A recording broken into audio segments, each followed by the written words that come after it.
Ladies and gentlemen, the people who are on the other side, could you please take your seats? We'd like to start the program. Please take your seats.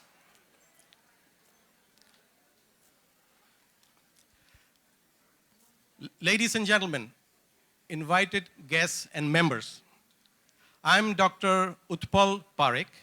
I'm going to be the co-MC today, along with the beautiful and very talented Dr. Radhika Chimada. And we would like to make this evening a very memorable and a special evening for you. And we'd like to welcome you to the 41st Annual Banquet and Gala of the Indian American Medical Association. Thank you for coming and supporting us. I'd like to introduce Dr. Radhika Chimada. Radhika, could you please come to the stage? She'll be hosting the program with me. Dr. Radhika Chimada is the secretary-elect of IAMA, and she has been serving the IAMA for the last 8 years. She is currently a practicing psychiatrist and on faculty at Loretto Hospital. Radhika. Thank you so much for that introduction, Utpalji. Now let me introduce Dr. Utpal Parekh, who will be my co-host for tonight. Dr. Parekh is a practicing gastroenterologist and a past president of IAMA. Thank you, Radhika. Just a little story this afternoon. Dr. Chimada called me up and said, you know, I have to get my hair done. That may take a little time. I may be late. I said, Radhika, I don't have the problem. My hairdresser is very fast. He doesn't take much time on me. So that's just a little funny thing on the side. Ladies and gentlemen, let's please stand up for the national anthem of the United States and India, to be sung by Dr. Radhika Chimada. Please stand up. Thank you. By the dawn's early light, what so proudly we hailed at the twilight's last gleaming, whose bright stripes and bright stars through the perilous fight o'er the ramparts we watched were so gallantly streaming, and the rockets roared back, the bombs bursting in air gave proof through the night that our flag was still there. Oh, say does that star-spangled banner yet wave o'er the land of the free and the home of the brave?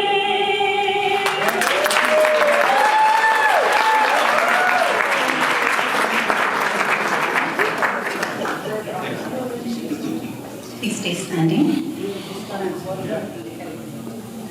Janagana Mana Adhinayaka Jaya He Bharata Bhagya Vidhata Punjab Sindh Gujarat Maratha Dravida Utkala Vanga Vindhya Himachala Yamuna Ganga Uchala Jalati Taranga Tava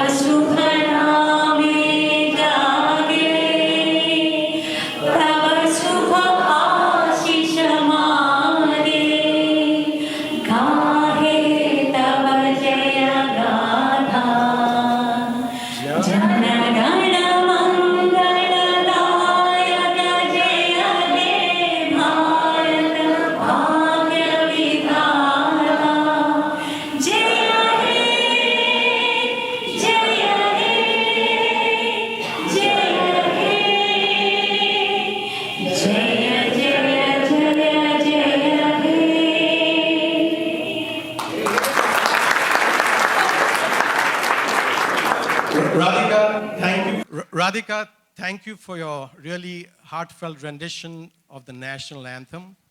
And to the audience, thank you for none of you guys develop any knee problems. So that was wonderful.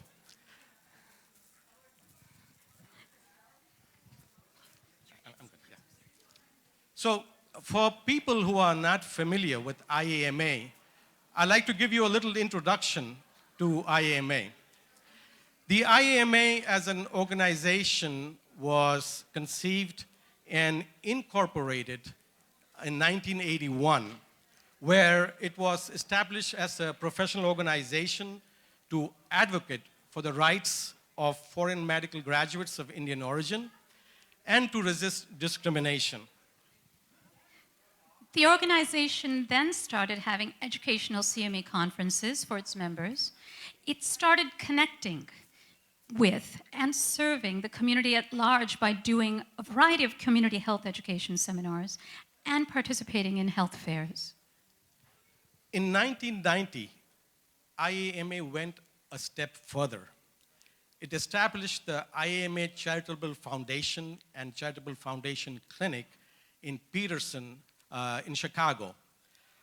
This became very rapidly the crown jewel of IAMA because it provided free care to the underserved of the community at large.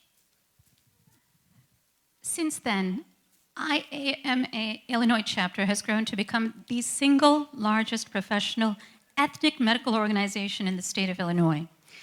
Its members have been leaders in organized medicine, including presidents of Chicago Medical Society and Illinois Medical Society, along with several successful political leaders.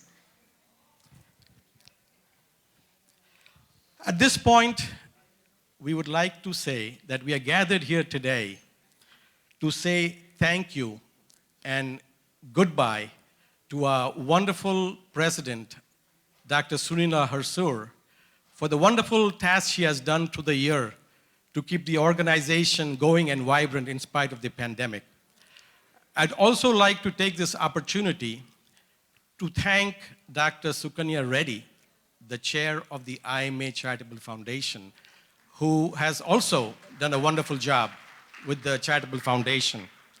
And we would like to take this opportunity to wish Dr. Suresh Reddy and his team a wonderful 2022, and I'm sure he will take IAMA to greater heights. So now, I think we should take this opportunity to thank our sponsors. What do you think, Utpalji? Absolutely. Without them, we wouldn't be here. So let's do that. Let's recognize our sponsors, without whose support we wouldn't be here. So, we'd first like to recognize Kelstar Insurance Agency, a gold sponsor. Then Doctors Direct Insurance, Dowling Legacy and Retirement, Dr. Catalyst LLC. Boy, they did a good job recently when they gave us a seminar. Dr. S. Rupani, Endpoint Graphics, Global Financial Group, Kavita, and Lake County Medical Society. Hey, Lake County, thank you. Thank you for being a partner. also, we'd like to thank Lena Shaw from Coldwell Banker, the Matrix Club, Medtronic, PMSI, Sath, Shri Restaurant, of course, Wexford, a big thank you to Wexford, Zoll Medical, Clear Spring Health, and of course, Ashton Place. So, while COVID caused a lot of devastation, it also presented opportunities at the same time. As we know, crisis and opportunity, tragedy and comedy, pessimism and optimism go hand in hand and are two sides of the same coin. This, the COVID pandemic, has been the Third World War, fought in all continents of this planet. This war is being fought in every home, every workplace, every doctor's office, every hospital. Presently, we have a total of 5 million who've passed away worldwide, with 760,000 in the United States. In World War II, 405,000 US citizens died, And in World War I, 160,000 US citizens died. Quite a difference, right? In previous world wars, we fought in the battlefield and worked in factories, where we worked hard to make equipment that we used to fight. But now, we fight by isolating, staying at home, watching movies, shopping online, and masking, social distancing. What an oxymoron, right? Social distancing, and of course, getting vaccinated. That's right, Radhika. In a funny way, we have been asked to save the world by staying home, in bed, not going to work, and if working, working in PJs. People have become so hygiene conscious that our hands started consuming more alcohol than our mouths. And some of my friends are now covering their nose and their mouth without being asked to. I think that's a big change that you must have noticed everywhere. So you know, Dr. Parekh, I'm so glad that we found the silver lining to all of this. After all, perspective is everything. Speaking of which, I think it's time that we hear yet another perspective on COVID. So I'd like to invite to the stage Dr. Srinivas Reddy, the past president of IAMA 2018. Dr. Reddy is a vascular and interventional radiologist and president of Vein and Vascular Centers. He's the current chair of the Illinois Board for the Cook County Health Foundation, current chair of the Illinois State Medical Disciplinary Board and member of the board for the Cook County Health Foundation. And we are honored to have Dr. Reddy introduce tonight's chief guest. Dr. Srinivas Reddy.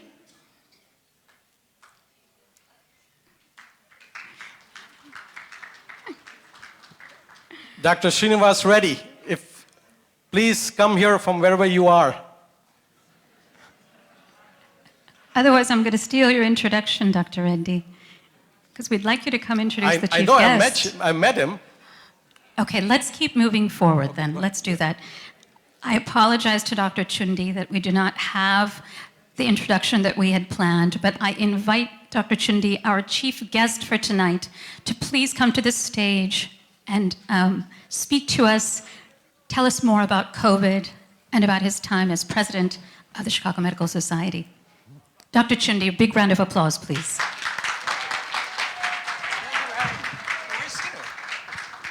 I'm not the president of the Chicago Medical Society. Dr. Butt is the president of the Medical Society.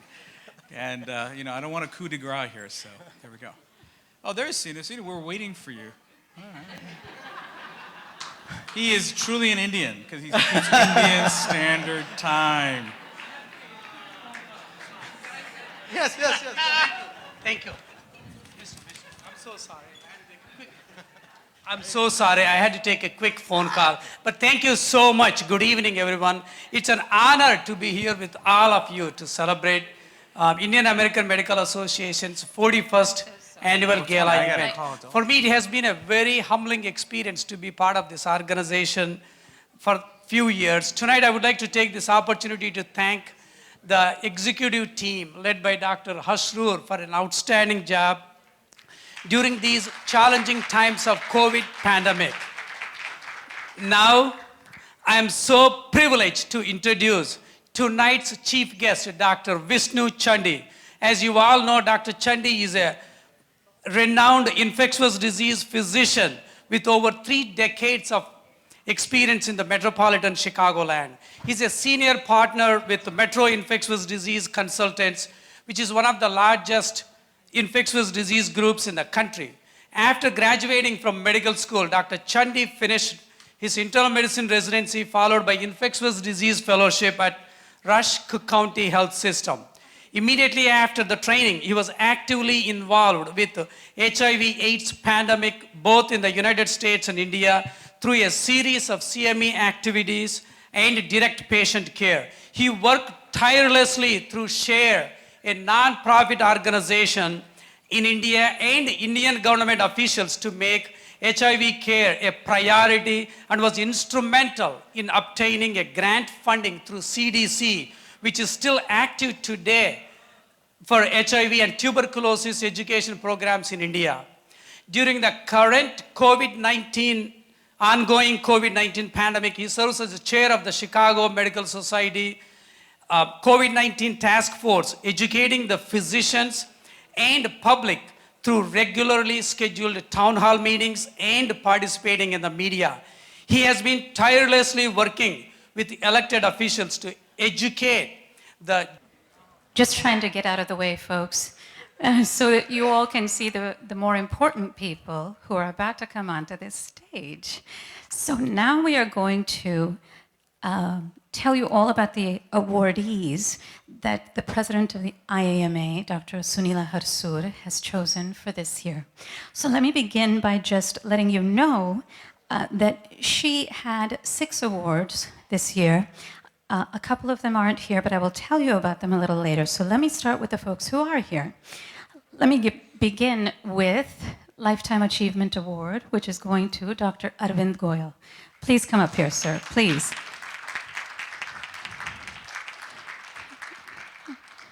So Dr. Arvind Goyal is the current medical director of the Illinois Department of Healthcare and Family Services.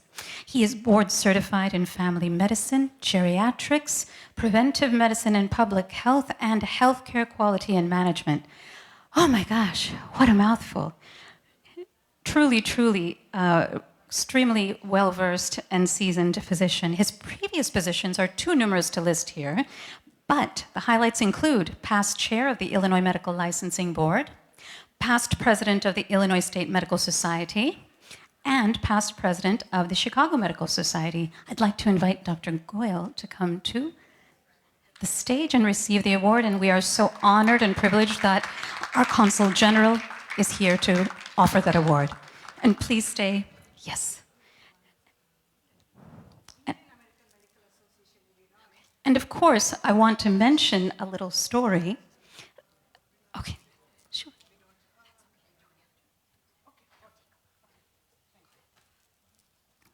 And while they take their photos, because you know, and there it is, guys. Hello, that's your clue, that's your cue.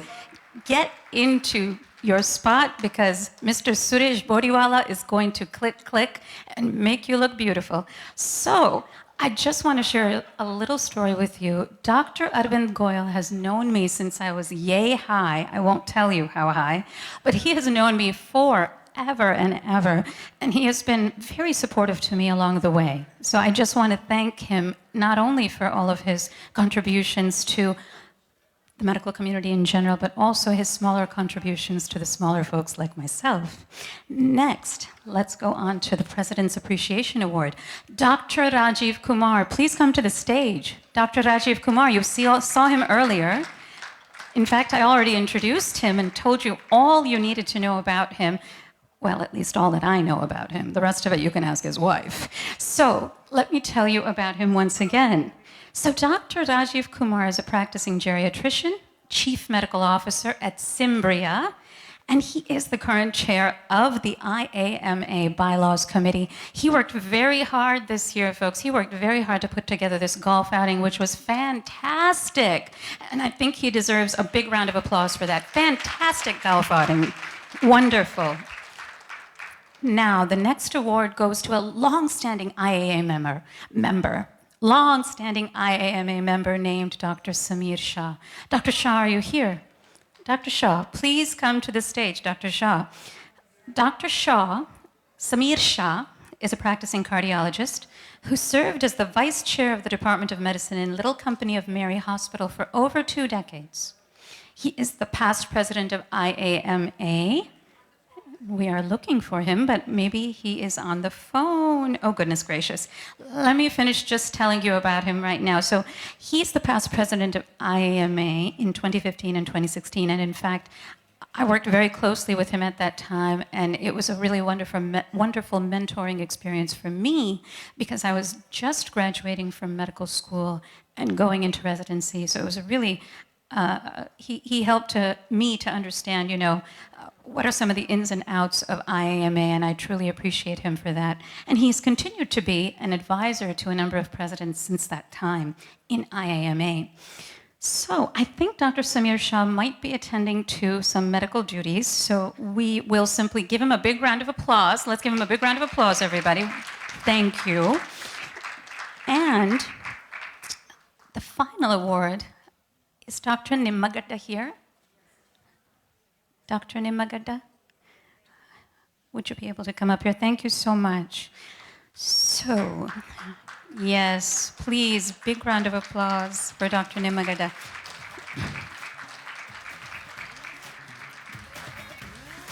You know, Dr. Harsur thought, you know, we should add a special award for a woman leader. That was what she had, you know, she wanted to do that as the next step in terms of the sorts of awards we were offering.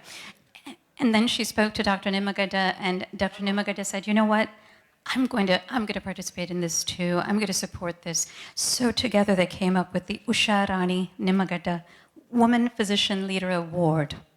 And this is the first year that we are awarding this. And so I'd like to invite Dr. Anita John. Is she here? Is she here? Where is Anita John? Come on down. That's right. Dr. Anita John is the very first winner of our Usha Rani Nimmagadda Woman Physician Leader Award. Dr. Anita John, come on down. Woo! So let me tell you about her. Dr. Anita John is a board-certified pediatrician. Do you know what her email address is? I love kids. I love kids. That's her email address. The first time she gave it to me, I'm like, are you sure about this? This is her email address? But she received it and she replied, so clearly it was. So she is a board-certified pediatrician in private practice. She's the past president of IAMA in 2011. She was the past chairman of the board of IAMA Charitable Foundation in 2012, and currently she serves as the medical director for the IAMA Charitable Foundation. She is all over it. Let me tell you, she is all over that charitable foundation. She works day and night for it. She works day and night for her patients. She calls me up and says, Radhika, I have a patient who needs a psychiatrist. Can you see them right now? I'm like, I can try. I really can. Otherwise, I'll give you a referral. But she works really hard. And so she truly is deserving of this award. And I'm so glad that she's the one to receive it. Let's see. I'm wondering if Dr. Samir Shah is back. Dr. Samir Shah. Dr. Samir Shah is not back. So let's move on. Let's move on from that. Misinformation has become a major issue. I was listening to Tony Fauci, who's one of my heroes in life. As Tony Fauci was one of the first guys who was out there when, if you remember Ronald Reagan, basically the party at that time was out there saying, well, it's basically a HIV disease of the gay people and all of this, and they made it he actually talked to Ronald Reagan, who was a fundamentally decent person, and he changed his mind, and he made Ronald Reagan switch over and make the HIV pandemic a big deal. And then he went to George Bush, and George Bush, believe it or not, saved more people with HIV than anybody else by starting PEPFAR. And so Tony Fauci has always been a hero because he's always done the right thing. And now he's become ostracized for no good reason other than stating the facts that are out there. So what are we dealing with? We're dealing with mostly the vaccine deniers, which are about 5%. About 30% of this population, 65 million people in this country, refuse to get vaccinated. And so these are the folks we can deal with and talk to one-on-one and make a difference. And you can see this is not new. Smallpox vaccine, these are old pictures from newspapers about outrage and personal liberty. Nothing is new. Everything is recycled. Okay, vaccination, not to my mother. And you can see, you know, I have an immune system, I don't need vaccine. Well, yeah, you can get natural immunity. We've lost 750,000 Americans. 750,000 Americans. I suspect we've lost 3 million Indians. Okay, the official report is something like 400,000. But when I go to my village and I know 16 people who've died in my village of 2,000 people, that's a lot of people. And this is a cartoon saying, heck no, I ain't getting no vaccine. The internet says there's a chance it may be bad for my health. And the smoker eating a hamburger, drinking a lot of beer. And these are actual slides that are out there that are using imagery, use of imagery to mislead. You have a paternalistic society, the fear of the unknown, anti-big industry, the restriction of freedom, exploitation of racist tropes, not tropes, racist behavior in the past, which is Tuskegee. And this was from Jenner way back then. And you can see the quotes from one of our political leaders. And I'm not making this a political statement, but these are actually things that he said, which is absolutely false. And so what have we learned about all of this? We used to think that COVID-19 was due to animals on the ground, but really there's only 2 or 3 species of animals that spread most of these, and these are rats, bats, and actually there's more rats and bats than human beings by far. And human behavior and evolution of viruses are interlinked. Political behavior has consequences. And so it's important that we as doctors and repositories of knowledge not get into politics. And we've actually made a huge impact. I mean, in the beginning of the epidemic, we had a huge mortality rate. The mortality rate is significantly better. Messaging and information is important. Ted Kanellakis taught me something very important, which is to be on message when you talk to the media. Don't go off message. Stay true to your facts. Stay short. Stay sweet. And I know it's hard for a lot of us to do that because we like to explain and talk, as I'm doing here, but we'd like to be on message. Telemedicine and extenders are becoming more and more important in all of this, and extenders are partners in this. If you don't accept them and try to split them, it's not going to work. Big medicine is moving towards extenders. So you are the key for all of this. Masks work. They're not the greatest thing in the world, but they work as source control. And the medical society has done several things. We've engaged partners, including political, religious, community, and social partners. For India itself, we engaged, just to give you an example, North Shore had about 10,000 pulse oximeters that they had nothing to do with. So Ted and Dr. Butt, as well as, I see some of our friends here, my wife included, who were unpackaging these pulse oximeters. We sent 10,000 pulse oximeters to India with the help of another group. And they're now sitting in Orissa, Bihar, and we help them with a library for pulse oximeters. So when people get sick in the village, they don't have to spend 5,000 or 10,000 rupees to get a pulse oximeter. They can lease this pulse oximeter for free, return it after their use it for home care. So these are sort of the activities that the medical society, and that's about $250,000 worth of pulse oximeters, just so you know. And you had to pay tax on it when you got to India, by the way, just so you know. We've conducted regular seminars to engage the medical community, and we've been very good. I mean, Dr. Johnson, Dr. Mullane, Dr. Aftab, they've all been great about giving time, and we've answered questions. So I think the medical society has done a great job, and physicians and all of us are the key messengers for this, and I'll be short here. So you are the key to all of this. Please engage your patients. Help the IMA engage your community at large and be a really good source for the correct information. So thank you for your time. And what happened to my task force members here? They took the pictures away. I had pretty pictures of Dr. Butt and everybody else, and they took the pictures away. But I'd like to thank everyone for that, for helping me with this, and thank you for allowing me to be your chief guest. It's certainly an honor. And Dr. Herswer, thank you very much. Excuse me. Yes. Sure. Okay.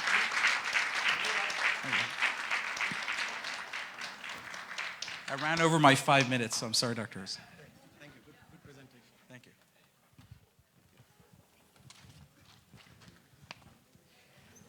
Thank you, Dr. Chandi. We appreciate your joining us tonight and sharing your experiences as an infectious disease specialist and the chair of the COVID task force of Chicago Medical Society. Did I get that correct now? Oh, thank you. COVID has affected and changed a lot of lives on the planet. We all know that it left a lot of ill, dead, depressed, and anxious people. Most of the impact has been negative. But just like what the Creator has done, not everything is negative. In fact, as human beings, our job is to use our human strength to amplify the positive side of a crisis. That's right, Utpalji. So as Dr. Chundi alluded to, we now have a lot of telehealth services. We have telework. We have teleconferencing, teleeducation, teleshopping, and yes, telerelationship as well. It has become so mainstream in such a robust way that I don't think these things are going to go anywhere, right? That is absolutely correct. I mean, we now have an mRNA vaccine. Air pollution has decreased significantly. And hopefully, with all of these changes, we are going to extend the life and benefits of Medicare and Medicaid for those who survived. Yes, that's hopefully the sacrifices of a lot of elderly lives will hopefully extend the life and the efficacy of Medicare and Medicaid.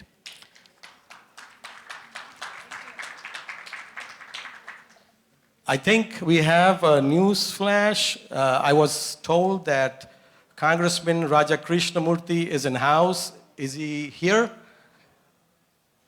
Heidi, is the congressman here? No, okay, he hasn't arrived yet. Okay. So we shall now watch a video that shows all the IMA activities across the year. Can we have that video on, please? Indian American Medical Association of Illinois is a not-for-profit organization for physicians of Indian origin committed to professional excellence and quality patient care. Though 2021 was a challenging year, our prestigious organization was phenomenally successful. The passion and altruism of Dr. Sunila Harsur and her exceptional committee moved us from karma to karma yoga, from action to service. Dr. Harsur specializes in interventional pain management and serves selflessly in the south side of Chicago.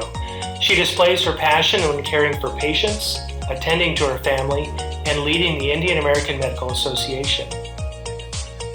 As the world adjusted to a new normal, we still battled against the COVID-19 pandemic. Zoom became the new meeting room. We held vaccination drives and teleconsultation forums. Dr. Chundi joined us to create awareness around COVID-19, and we raised funds to help communities in the United States and India. Dr. Harsur appeared on National Public Radio with Scott Simon and ABC7 with Will R. Jones. The virtual world did not hold back any of our IAMA activities. 4 years ago, Dr. Harsur, as chair of the Health Awareness Committee, partnered the IAMA with the Schaumburg Public Library. Through this innovative collaboration, in 2021 we reached a larger audience through virtual platforms. Keeping with the mission of IAMA, we conducted CME programs in collaboration with the Chicago Medical Society. The IAMA also joined hands with ISMS and CMS in numerous policy matters. Together, we vetoed an outrageous prejudgment bill and supported a prior authorization reform act. IAMA attended the AAPI leadership meeting and joined in a didactic conversation with ISMS President-elect Dr. Clarence Brown and Ms. Erin O'Brien on advocacy as a critical component of patient care, why physician advocacy matters, and how to succeed at it. In this year's Golden Stethoscope Award program, we celebrated and honored and encouraged young scientific minds. We fulfilled the IAMA vision to showcase distinctive contributions from India to American medicine. We brought new energy and raised the bar of our annual event with attendees such as special guest Mark Rosenblatt and keynote speaker Benjamin Van Voorhees from the University of Illinois. Several of our young physicians have already connected with them as advisors and are pursuing research opportunities. This year, the IAMA partnered with many local organizations and celebrated Indo-American festivals. This included India's Republic Day, as well as the Independence Day Parade, and we joined the Gandhi King Legacy Summit and the Indian American Cultural Association's President's Day celebration.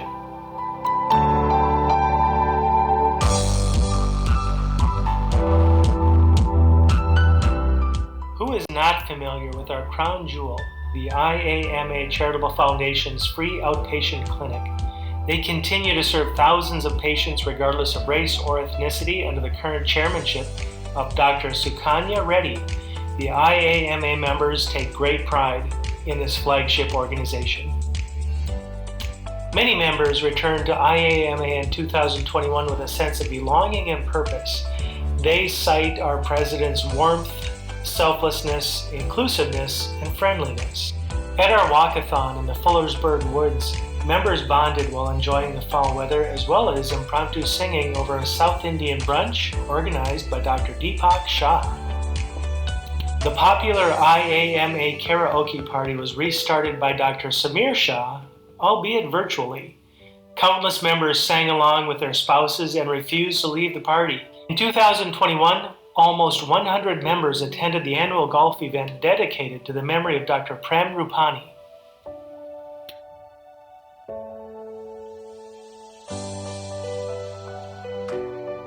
Golfers shared fond memories as well as golf caps from yesteryear.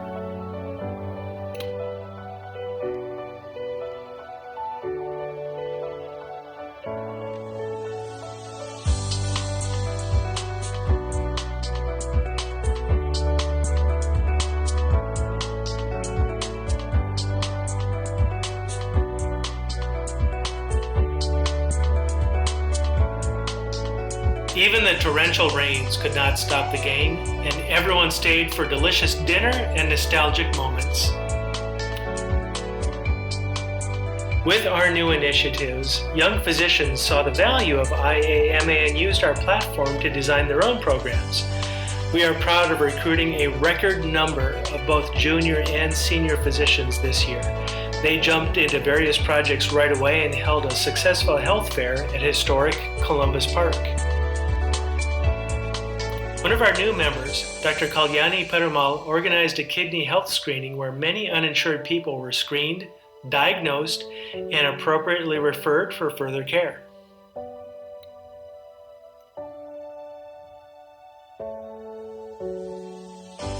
In 2021, we held the semi-annual general body meeting and banquet in person. It was wonderful to see and hear cheerful voices among a reunion of senior leaders, past presidents, and brand new members. Dr. Harsour shared concerns about the changing medical liability policies as well as reduced reimbursement, and she requested members stay relevant and remain organized. In a thought-provoking address, Dr. Shastri Swaminathan spoke about the future of IAMA in organized medicine. Earlier this year, we consulted with several past presidents and leaders, and for the first time in the history of IAMA, we have conservatively invested some of the IAMA funds. And for the grand finale, we were all entertained by some foot-tapping Qawwali. Dr. Harsour started several new programs to address physician burnout. We conducted wellness programs by Dr. Monisha Vasa and Deepthi Suri, as well as Beth Israel Deaconess Medical Center and Harvard Medical School. Our physicians shared their personal and professional journeys and embodied healthy life skills. These magical and inspiring workshops will go on making our physicians feel better and make the world a better place. This year, IAMA organized the first ever blood drive. Members young and old who donated blood asked us to make this an ongoing tradition. We co-hosted another blood drive with AAIP during their leadership conference, and guess what? We are ready for the third IAMA blood drive starting November 15th during this national blood shortage. We held the first ever IAMA Illinois Women Physician Leadership Program at the Vivekananda Spiritual Center. 3 outstanding women leaders in healthcare shared their experience and inspired the attendees to carve out their own successful path. We are excited to share with you that going forward, IAMA will be honoring an accomplished women physician leader in the name of Dr. Usharani Nimagada, an accomplished physician and philanthropist.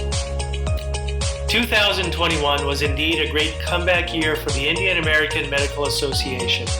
Impactful, action-packed, and full of accomplishments, pioneering initiatives, and collaborative partnerships. Thanks to the visionary and dynamic leadership of President Dr. Sunila Harsour, she has taken the IAMA of Illinois to a higher level of empowerment and excellence.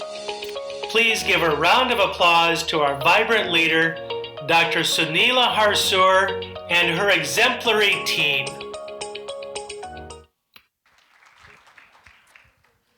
Thank you, Dr. Harsour, once again for your dynamic leadership.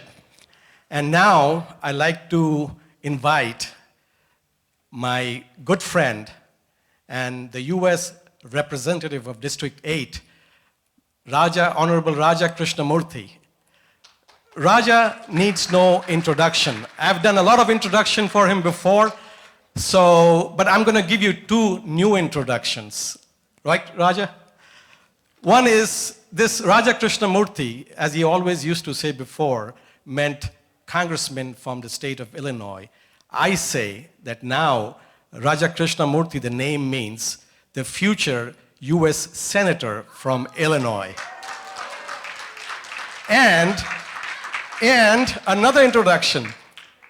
He is the husband of my very good friend, Dr. Priya Bala, who is an anesthesiologist and an IMA member. Raja, welcome.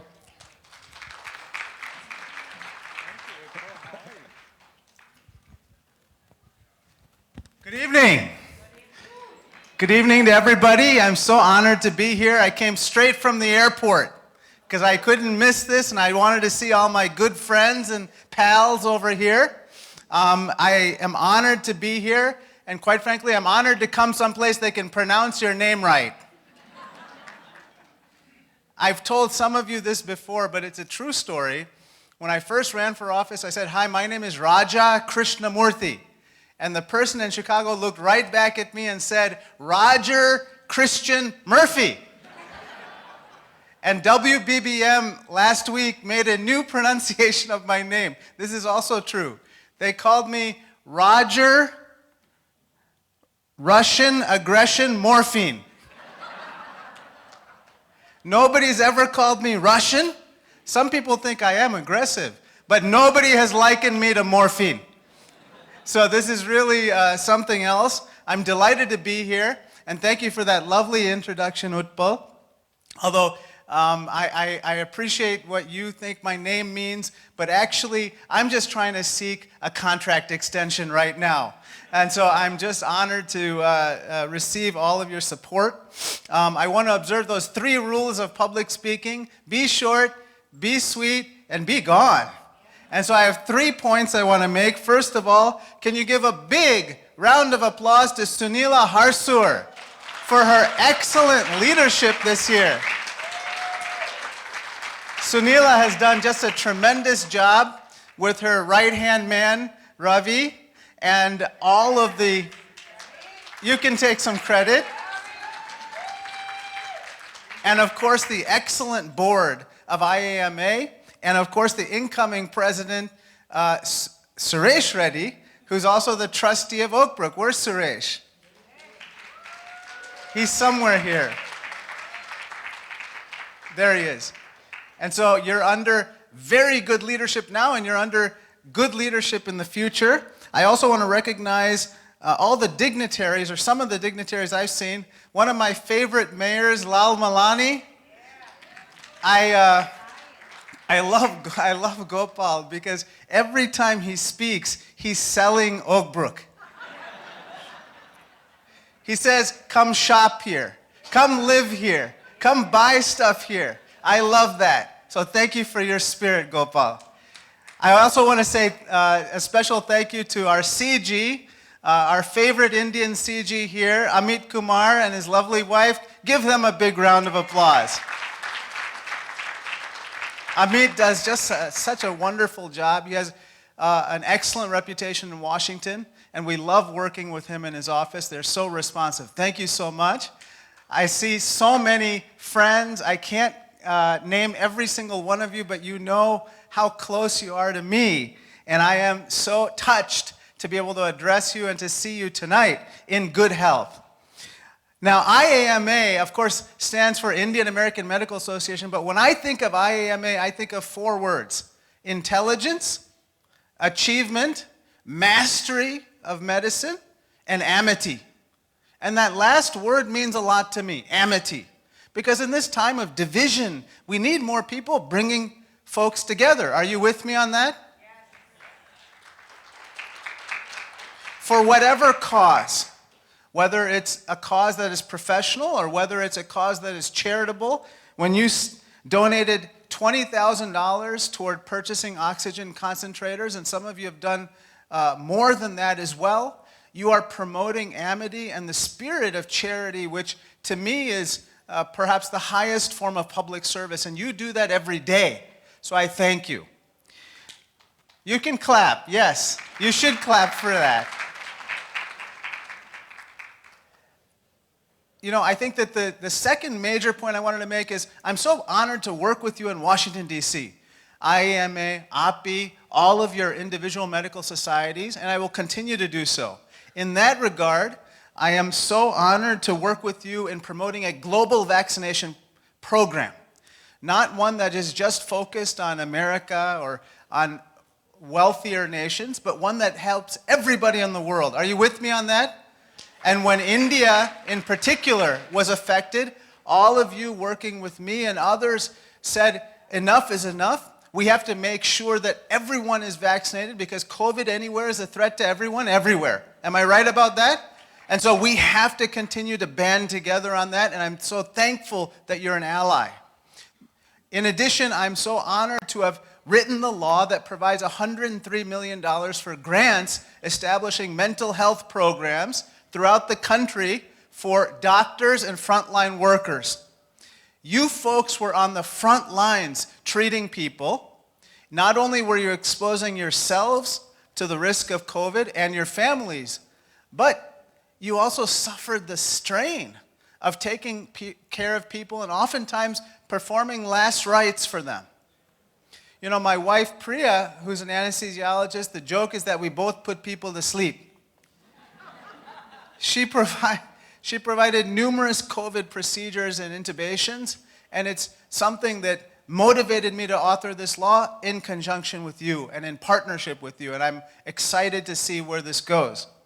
Last, I am helping to lead the charge in Washington to oppose arbitrary and draconian cuts to Medicare reimbursements. This is wrong. It doesn't make any sense. It reduces access to patients, and it's just unfair. And so we are going to fight as hard as we can to oppose those cuts, and I hope that you'll stand with me in advocating. Because as the old saying goes in Washington, D.C., if you don't have a seat at the table, you're on the menu. And none of us can be on the menu when it comes to the health care of our patients or our communities. Am I right about that? I can't hear you. So we're going to oppose these cuts together. That's the right thing to do. It's right public policy, and it's right for the American people. Finally, let me talk about you. I want to talk about you for a minute. The recent census is eye-popping when you look at what the Indian American community has achieved in this country. The Indian American community is now the best educated ethnic minority in America, with more than 80% of Indian Americans having attained a bachelor's degree or higher. It is the most prosperous ethnic community in America. It is the fastest growing ethnic community in America, and it's the best looking. Okay. The census did not say that. I'm embellishing just a little bit. But the point is, you know what I mean. You have arrived. The Indian American community has arrived, and we know it in our hearts. Okay, Gopal looks pretty darn good, I have to say. But the Indian American community has arrived. You know it, I know it, now everybody knows it, and we are giving back in ways that are profound and that make a positive difference in all the places where we exist. Now, we have had our share of challenges. I know every single one of you came to this country, and it wasn't a cakewalk. In fact, I heard this interesting, I'm seeing Dr. Barai, I saw this interesting doctor, his name is Dr. Patel. And Dr. Patel was one of the most successful surgeons in his residency program in India. And he came here to Chicago. And on his first day, when he met with his attending physician said to him, Dr. Patel, you are so skilled at what you do. I just have one request for you. I think you need to break the ice with your patients, establish a rapport, share something in common with them when you first meet with them to put them at ease. So the young Dr. Patel on his first surgery, meeting his first patient in Chicago, goes into the room and the patient is very fearful. He's shivering, maybe even his teeth were quivering. And he saw him and he said, "Sir, why are you so afraid?" And the patient said to him, "Doctor, this is my first surgery." And the young Dr. Patel, remembering what his attending physician said, told the patient, "Sir, this is my first surgery too." And so we all had our share of laughs in our professional career, our share of challenges, but you have overcome all of them and now you have arrived. And so all I say to you is thank you, congratulations on everything you do, and now let's go to the next level. And so I close by saying I'm one of the 4 Indian Americans in Congress. I affectionately call us the Samosa Caucus. But we need more samosas, we need more pakoras, we need more idlis, and we need more vades. We need Congress to look like America. And the more that Congress looks like America, the better it functions for America. And I can't wait to see you run for office. I want to see more doctors run for office, whether it's State House, City Council, not mayor, State Senate, and maybe run for Congress, though not in my congressional district. But the point is this, which is we need more people getting involved in public service. We need people like Suresh Reddy, who's a trustee. We need more people like Gopal Lalmalani. We need more people who are willing to be at the table to express what's in the best interest of the community, the broader community, through the lens of a healthcare professional.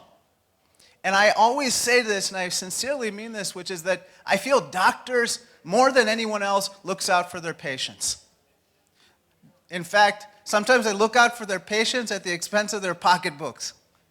But that is the sense of sacrifice that you bring to the table, and I'd like to see more of. So with that, I close with my favorite saying, which is that yesterday is history, tomorrow is a mystery, but today is a gift. That's why we call it the present.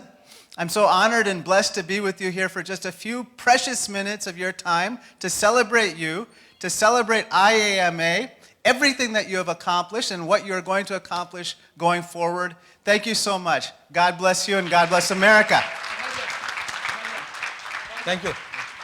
Thank you so much for joining us tonight in between your very busy schedule, and thank you for speaking to us tonight. Next, I'd like to invite Dr. Vemuri Murthy to the stage. Dr. Murthy is the past president of IAMA in 1998. He's also past president of Chicago Medical Society and present chairman of their board of trustees. Currently, Dr. Murthy is on faculty in the Department of Emergency Medicine at the University of Illinois College of Medicine. Dr. Vemuri Murthy will now introduce the president of IAMA.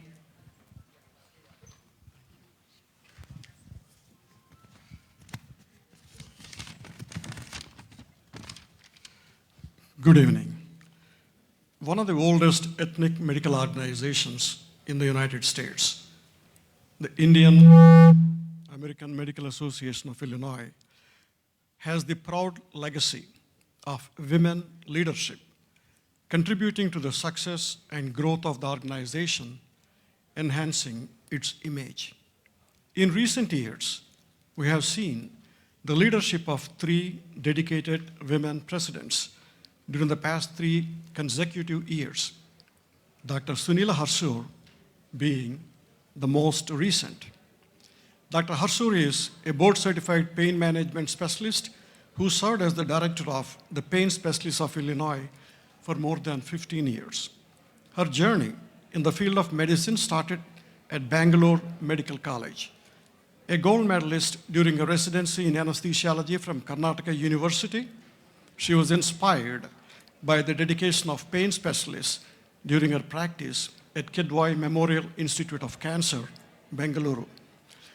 She chose pain management as her life's mission and career. Dr. Harsur did her anesthesiology residency and fellowship in pain management at the University of Illinois College of Medicine at Chicago. Today, she practices comprehensive pain management with fluoroscopic guided interventional procedures and alternative modalities of medicine like mindfulness, helping patients, alleviating their pain and suffering, and brightening their hopes of survival with quality life. She believes pain is a fact of life and suffering is an option. Dr. Harsur has brought into our organization renewing energy of mainstream organized medicine during the challenging times of COVID-19 pandemic.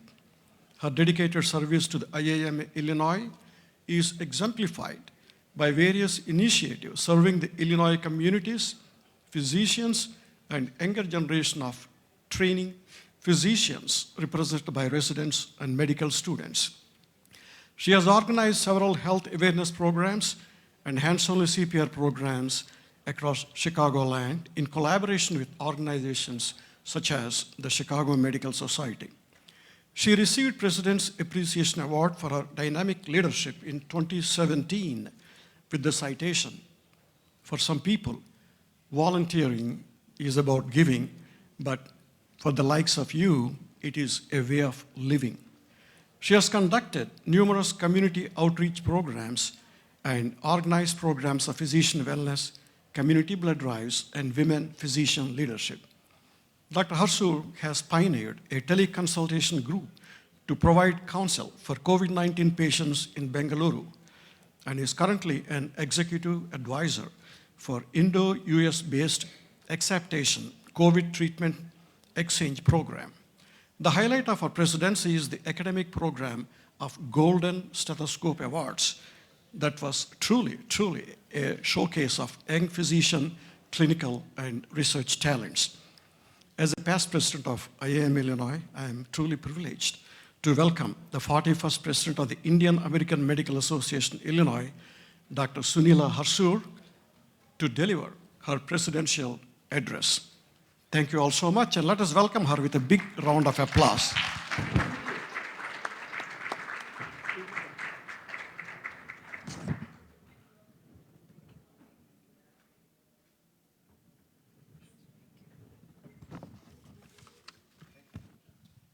Thank you, Dr. Murthy.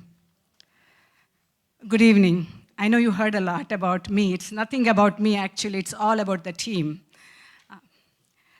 So it's an incredible honor and privilege to welcome all of you for IAMA's 41st annual business meeting as well as gala. Dr. Chundi, I've heard you speak during the town hall meeting every month, and just like all of those, this was highly informative and cogent. Thanks for being here and educating us. Thank you. Professor Diane Elliott, we are all eagerly looking forward to your unique perspective, historical perspective about the pandemics, especially in the COVID context. Thanks for being here. Thanks for joining us today, all of the members of IAMA, Consul General Amit Kumarji, Surabhiji, Dr. Lal Malani, Dr. Ranga Reddy, and Dr. Nimagada, and many others, Dr. Tariq Bhatt, friends and family. This has been an incredible year, and it happened because of all of your help. Thank you. Leading IAMA as a president has been magnificent, yet an humbling experience. An amazing course guided by seniors and supported by exemplary members. COVID-19, as you heard, is still there in the end of 2021. Our doctors are like Kshatriyas, a combination of fighters and sages. They are scientifically oriented, wise, compassionate, and evolved. They selflessly pitched a high battle on the COVID front, and we joined them in our small ways. Today, this day, we are going to give a small thank you and a tribute for their frontline work because they selflessly pitched this fight. In fact, before the vaccine was approved and administered, we literally put our lives online for our patients. Today, like I mentioned earlier, we would like to give tribute to these incredible real-life heroes.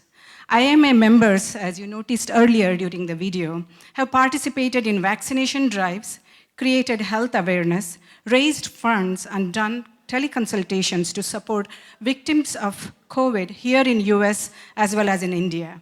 My sincere respect, admiration, gratitude for my fellow frontline workers as well as all those around the world for their dedication, passion, and hard work. This year, we took the challenge of this new norm of virtual world and safe distancing as an opportunity to adapt and serve. Yes, we managed to accomplish our predetermined goals.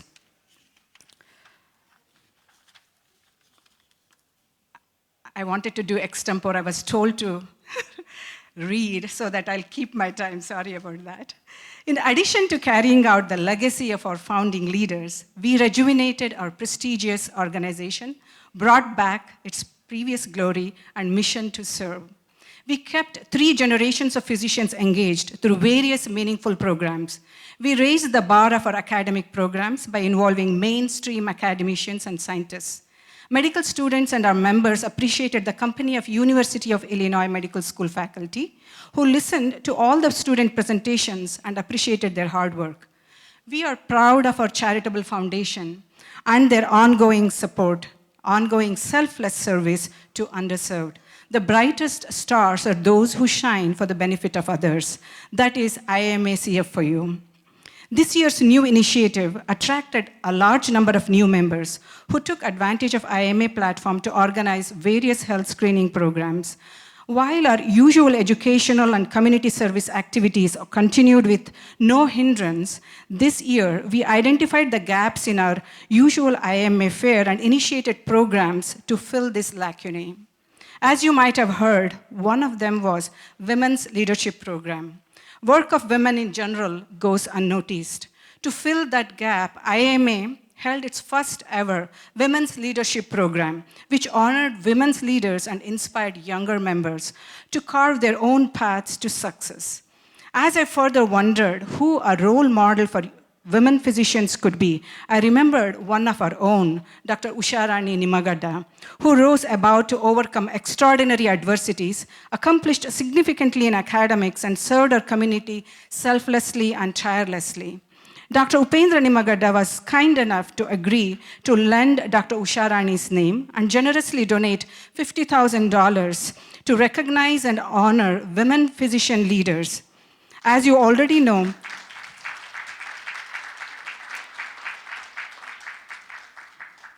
thank you. As you already know, this great family has donated generously to IMA Charitable Foundation, Illinois Masonic Hospital, and many other organizations for the wellness and betterment of needy in Chicagoland. I would like to again give a round of applause to Dr. Nimagada for his right with us. Dr. Nimagada, please.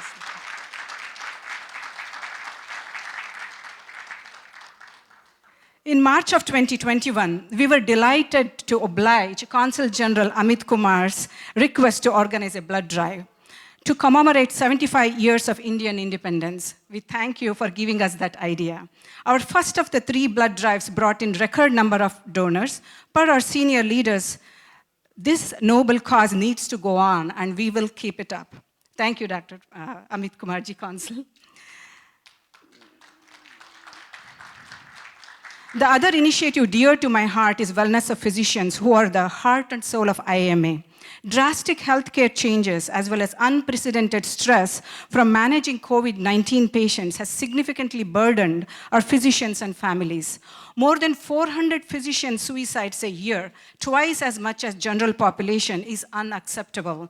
This burnout has been shown to cause 200% increase risk in medical errors. This year, we moved beyond talking and acted to combat physician burnout. We addressed it with 3 state-of-art programs brought from 3 different parts of the country: Boston, Chicago, and California. It was humbling to sit with young and senior members of IMA and share our journeys, learn life skills, and find work-life balance to help us become better human beings and to help us serve better. Our participants continue to have access to these programs for ongoing support. One of the changes that I brought this year was inclusivity. Thanks to social media platforms like Zoom and WhatsApp, we were able to communicate openly and transparently. EC members were welcome to join all our meetings to discuss their projects and offer suggestions.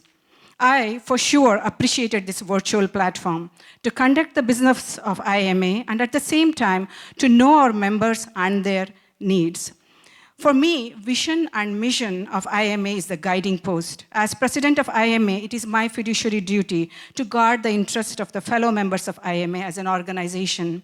As I carried the mantle with responsibility and conscience, I sincerely tried to connect and care for you, asked what matters to you, and tried to work with you. And you trusted and humored me. Thank you, it means a lot for me. Thank you.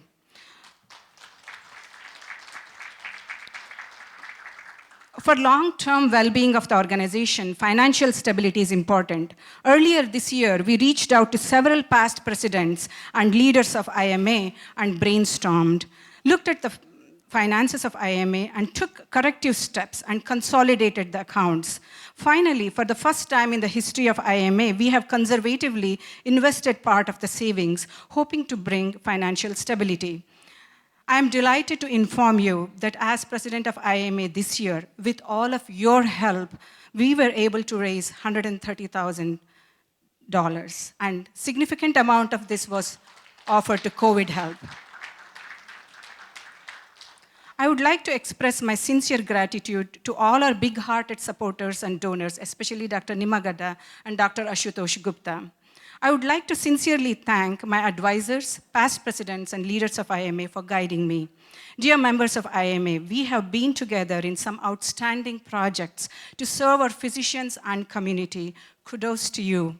You have supported me, cheered me, and stood by me. Wish I could take the names of each and every member of IMA who have given me this opportunity, privilege, and honor to lead this classy organization. I thank all of you as a group, needless to say, for nothing can be achieved in isolation. I'm very grateful to my family, especially my dear husband Ravi, who supported me all along, and my friends, Dr. Sonia Tolani and Dr. Radhika Chimata, who have been and are expected to continue to listen to my IMA banter for many more years. I would like to thank Heidi, our administrative secretary, for all the assistance throughout this year. As outgoing president at the end of this year, I proudly submit that IAMA is an organization with unique and solid platform to serve. We are simple, small, yet a very prestigious and pristine organization without much controversies. We quietly serve our physicians and community in a dignified and graceful way. It has been said that wherever you go, it becomes a part of you somehow. IMA has been in me for many years now. However, this year, it is deeply ingrained enough to say, you cannot take IMA out of me. I look forward to serve as chair of board of directors of IMA and maybe offer my squirrel seva as part of her cornerstone service arm charitable foundation. I wish the incoming president much success in the coming year and look forward to work with new EC team for the year 2022. Thank you very much. Thank you so much, Dr. Hassour, for your hard work across the last 1 year. It's been a pleasure working with you, and I hope to continue that relationship in the future.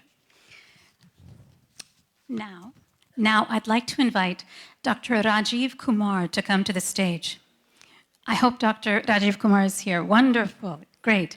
So, Dr. Kumar is a practicing geriatrician and chief medical officer at Cimbria. He's the current chair of the IAMA Bylaws Committee, and Dr. Kumar will now introduce tonight's keynote speaker. Thank you.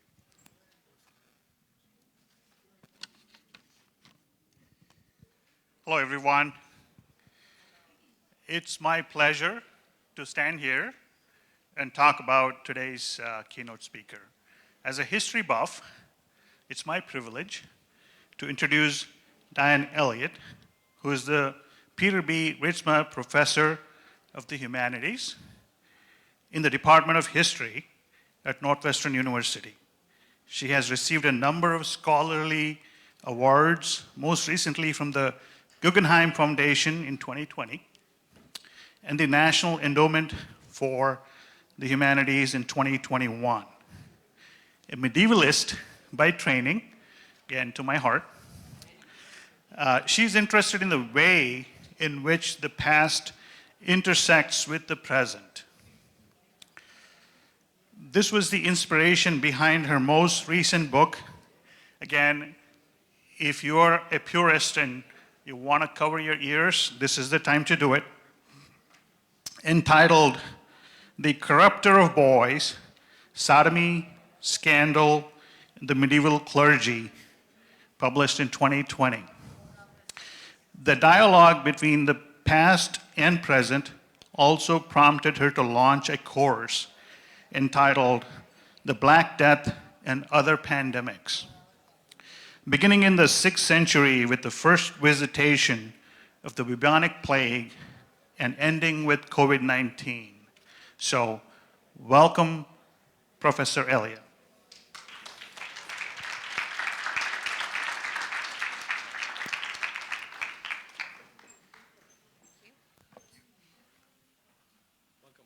Oh, thanks. Thank you so much for being here. Okay. Here's the clicker. Okay, the clicker? Yeah. Okay. Okay. So, thank you so much for inviting me. I see my PowerPoint's working. I don't have my cheat notes, but that's okay. I'll try and go quickly. I'm really honored to be here. I'm here slightly under false pretenses because, of course, I'm a humble medievalist, not a historian of medicine. I created the course on pandemics because I was concerned that people weren't sufficiently interested in the distant past, but I don't know, ambition made me come all the way up to the present.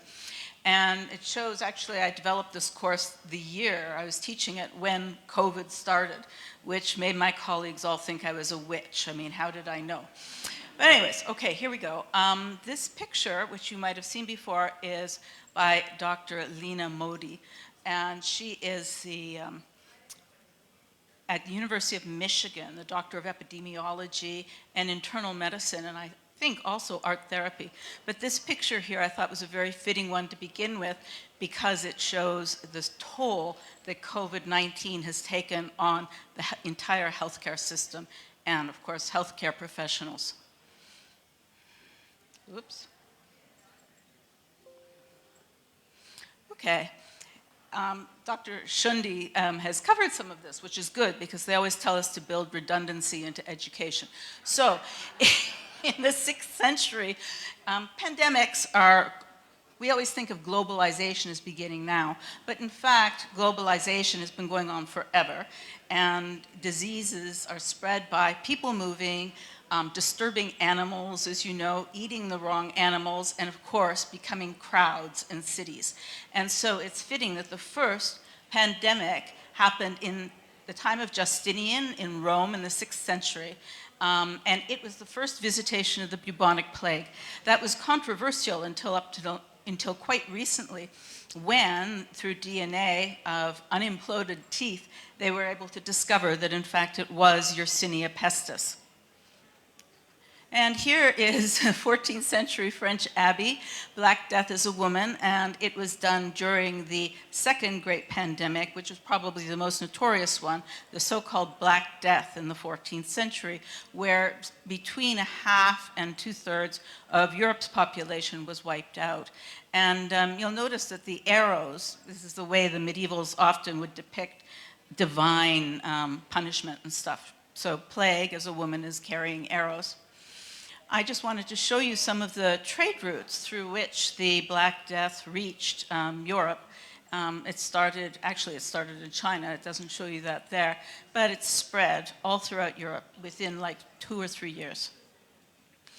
Now, the third pandemic of the Black Death, which was really terrible, affected mostly poor people. It was once again brought about through trade, and especially in the ports, and India suffered terribly from it. And I'm showing you here a plague hospital in Mumbai, but millions died during this third pandemic. It's too loud? Oh, okay, okay. Can you hear me? All right. Now, things you would think would change once Robert Koch, the microbiologist, discovered germ theory, and I think it filled Europe with hubris, thinking they understood what bacteria was, et cetera, et cetera. But right after that, the Spanish flu came, and a lot of people say that it is really the thing that is most like COVID that we've experienced recently. And millions died, and you can see this is a makeshift hospital. And they didn't understand what a virus was at this point. They knew that there was something smaller than a bacterium, but they couldn't see it. And of course, they did create a sort of bogus vaccine, but it was for the wrong bacillus. So it didn't do any good.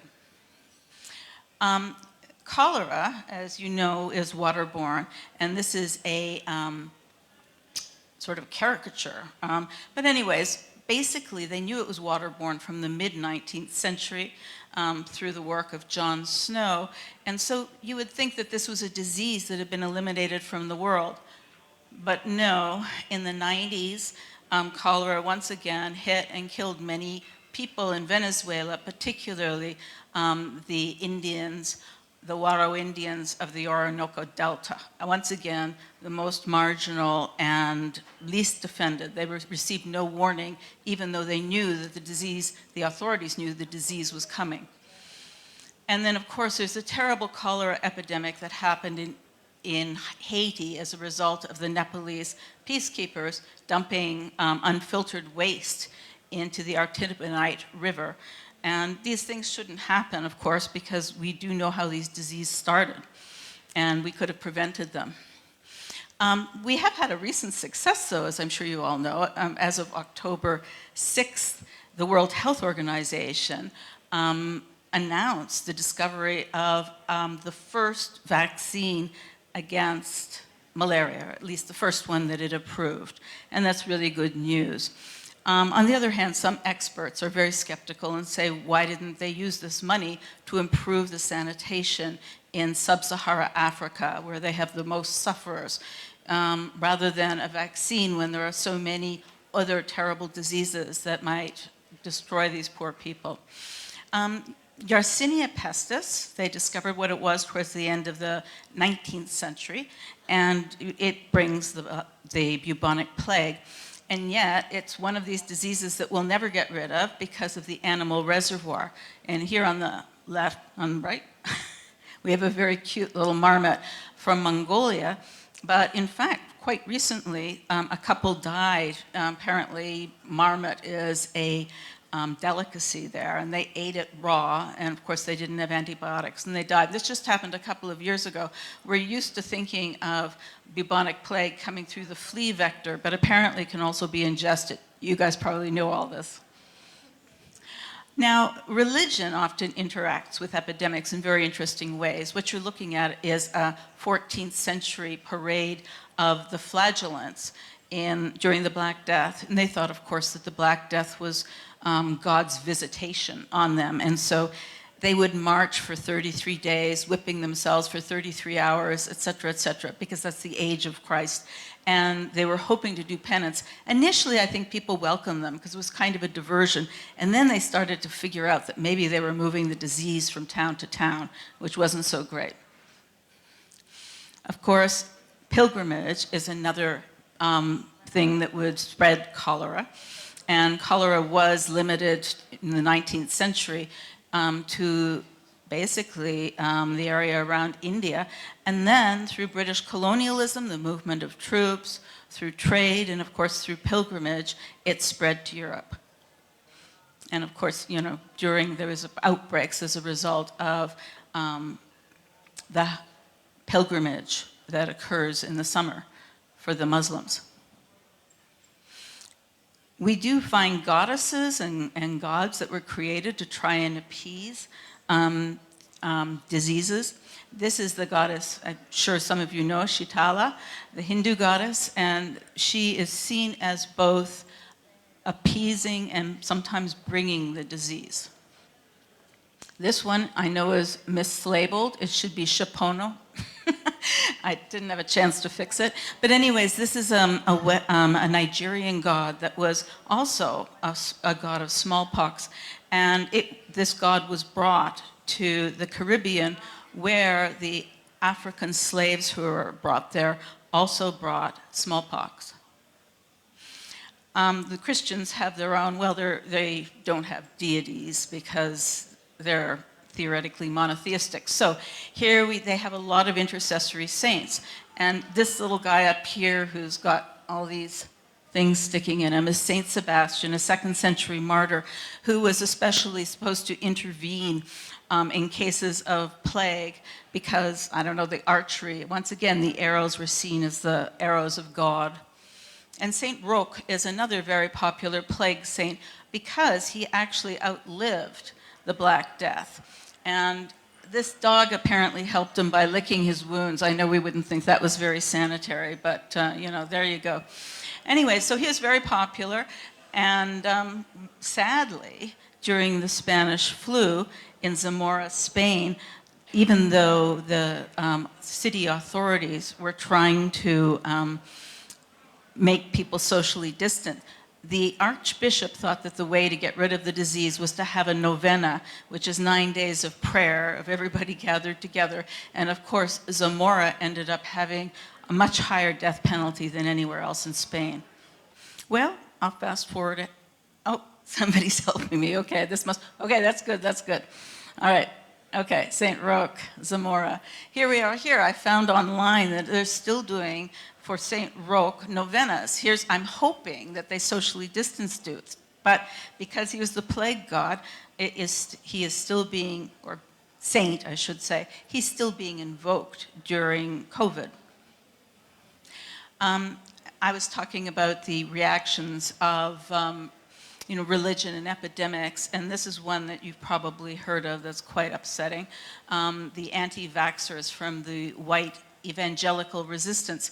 And the reason many of them will refuse the vaccine is because they think it's the mark of the beast from the book of Revelation. There's a lot of different nostrums for epidemics, as you know. And a lot of them are very bogus, and we still see them today. Here's one of my favorites, the carbolic smoke bomb.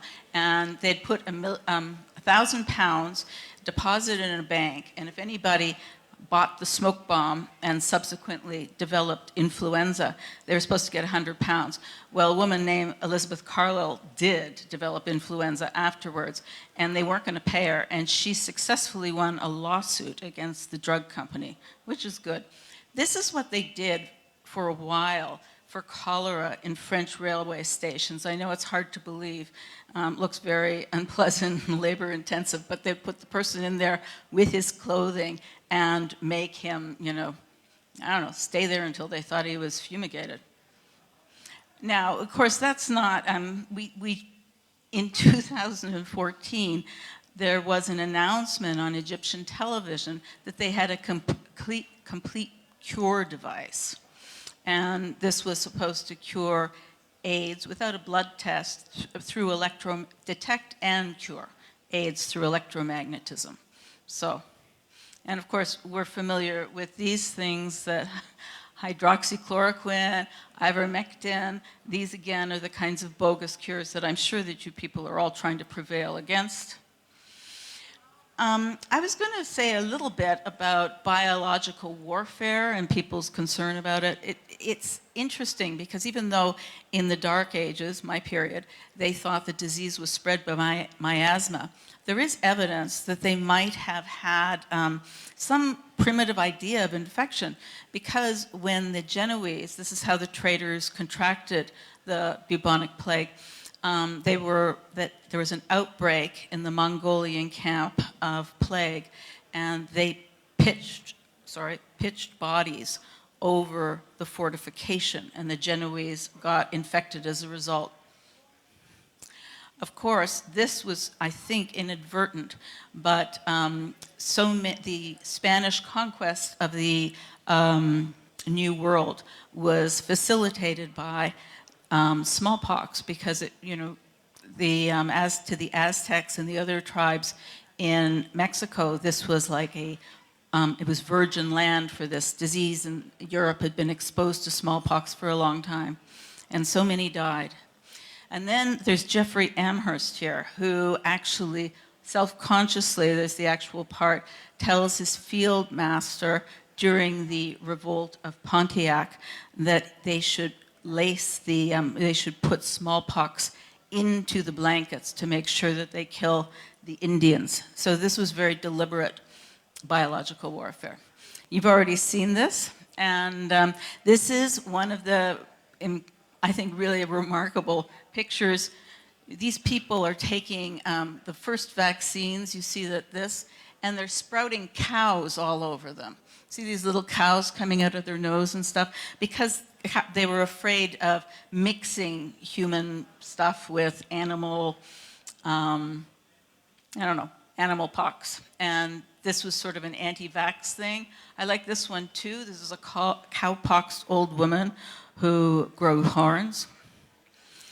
And then there was also the intellectual contingent that was against vaccinations. Thomas Malthus, who was sort of the inventor of the study of populations, etc., believed that smallpox was an absolutely necessary thing in order to keep the population down, otherwise the world would become overrun and we wouldn't have enough resources. Oops. Okay, you've seen this one before. The anti-vax movement that started in England in the 19th century was the biggest popular movement ever, and it soon spread to the US, and this is a US picture, and was very popular. Of course, anti-vaxxers are still going strong. And one of the things I wanted to say is that democracy is sadly a very inefficient form of government during a pandemic, because there is, of course, free will, individual liberties, etc., and efforts to mandate things are difficult. This is from the flu, where in San Francisco, they did mandate masking, only for a month, and also probably when it was kind of late, it was like well into the second wave of the flu. But they said that they called them mask slackers who wouldn't wear the mask, that they should either pay $5 to $10 fine, which was a lot of money then, or spend 10 days in prison. And here are some railway people, and you see that she's saying, wear a mask or go to jail. I don't think we do anything that drastic, but maybe we should. So you see signs like this, people seeing the mask as a symbol of tyranny, anti-vaxxers everywhere. Now, interestingly, one of the problems we also run into is denial. In Philadelphia, this is again from the 1918 plague, they knew that Boston had been hit with this terrible, flu. They knew it had been hit by a terrible flu, and yet they were completely in denial. And when the flu came, the authorities said it's not the same flu, it's not the deadly flu.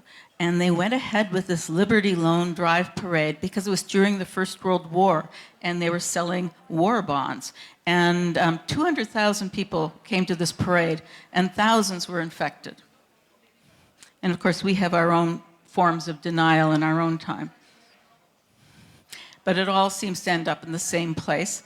These are the hastily made graves from 1918, and here are some from COVID. Now, unfortunately, epidemics also give rise to conspiracy theories that often have, really tragic endings. For example, in the Middle Ages, during the 14th century plague, they believed that the Jews had poisoned wells, and many of them were slaughtered. And actually, during the flu, the new wonder drug was created by the Germans. And so people were saying that when the Spanish flu came, that the Germans had perhaps poisoned these Bayer aspirins. And then there is this theory, most recently articulated, a number of years ago by Jeremiah Wright, that AIDS was created in a lab in the US to kill off people of color. I think most people, maybe I'll go around at dinner and ask what you think, believe that COVID is a result of a zoonotic transfer, right? But of course, we heard right from the very beginning that there was a lab leak in Wuhan. But some things don't go away, and in fact, President Biden has started an inquiry. But I want to end on a positive note, because this is supposed to be hailing you heroes for COVID. And I'm going to show you a list of doctors, and none of them were really like microbiologists and stuff, just GPs who made incredible discoveries. This is Edward Jenner, who I think we heard about before, who developed the smallpox vaccine. René Laennec, who developed the stethoscope and wrote a book on the osculation of the chest, describing all the different gurgling sounds to help diagnose tuberculosis. And then the poor guy did succumb to the disease eventually. It was before they understood that tuberculosis was contagious. This, of course, is John Snow, the hero who, through painstaking research and trying different methods of mapping where people died, etc. He had this very famous epidemic map in London. He managed to convince the authorities, not all of them, but enough, that cholera was waterborne. And then here is Jean-Antoine Villemain, who was one of the few people. He was a military doctor, and he noticed that all these young people would come in the barracks would be quite healthy when they were recruited. They'd be like from peasant stock, and then they would develop tuberculosis. And so he was one of the few people who started to argue that tubercules were, developed from contagion rather than were hereditary or resulting from spontaneous generation. And this is Ronald Ross, who not only discovered or finalized, people had suspected that the mosquito was the vector for malaria, but he also figured out the very, very complicated way in which the Plasmodium parasite bred. And I'm going to end with Dr. Li Wenliang, the doctor in Wuhan, ophthalmologist who tried to warn people about a SARS-like virus that was spreading, and not only was he arrested, but he died of the disease. But anyways, thank you, all of you, for all you're doing. Wonderful doctors. Thank you. Thank you, Dr. Elliott, for your wonderful perspective of history.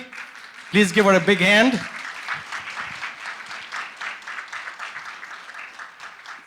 Ladies and gentlemen, I think it's very important to have a historical perspective to understand the present and to plan for the future.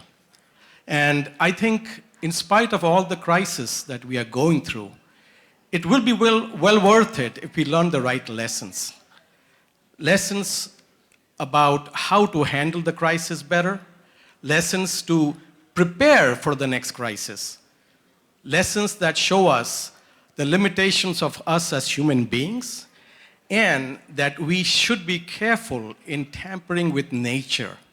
Because who knows, the Creator might be saying, hey, those viruses have rights too.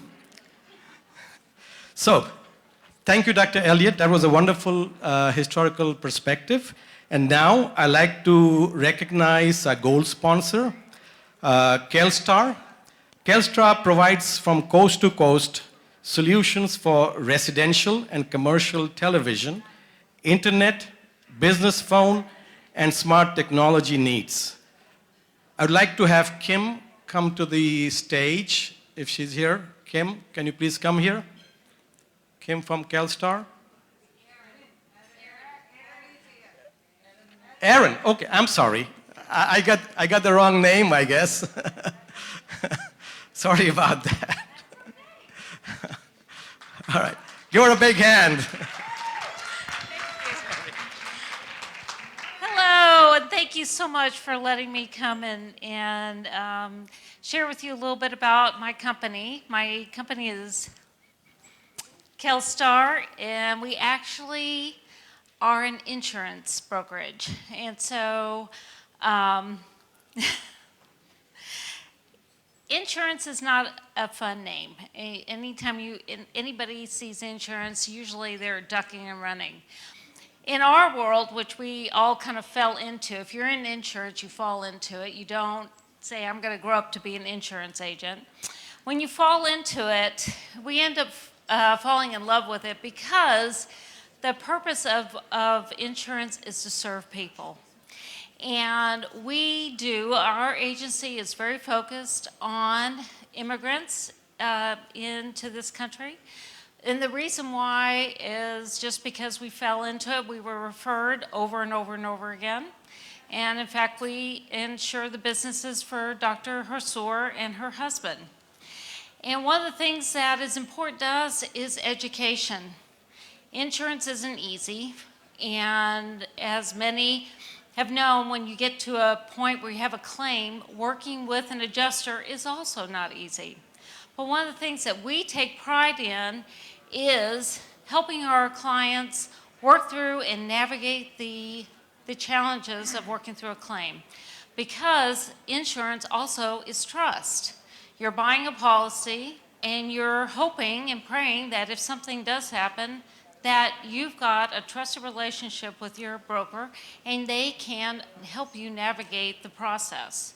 And it's not easy. We have had claims that have gone on way too long, but we're here to make sure they get paid. And outside of that, I am very grateful to be here and learn so much as in my cohort over here, Sylvia Mata. And if you ever have questions or concerns, and you have anything that arises, you're more than welcome to give us a call. We'll be here to assist. Thank you so much and enjoy your evening. Thank you, Erin, and sorry for the name mistake.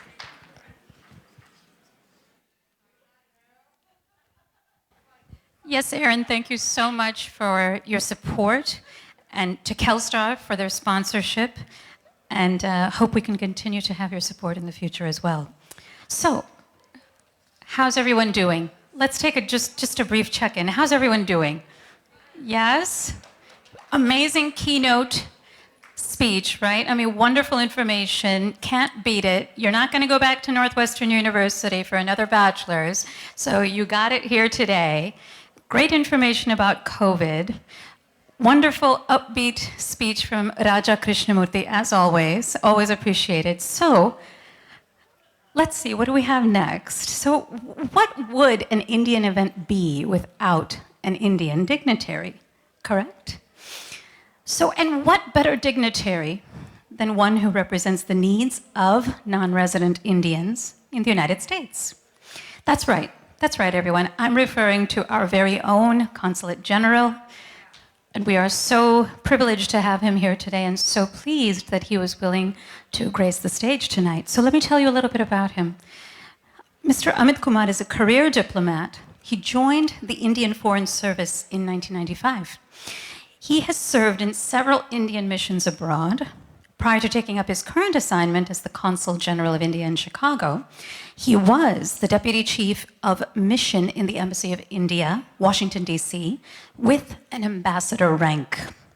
Ambassador Kumar holds a bachelor's degree in mechanical engineering from the Indian Institute of Technology, Kanpur.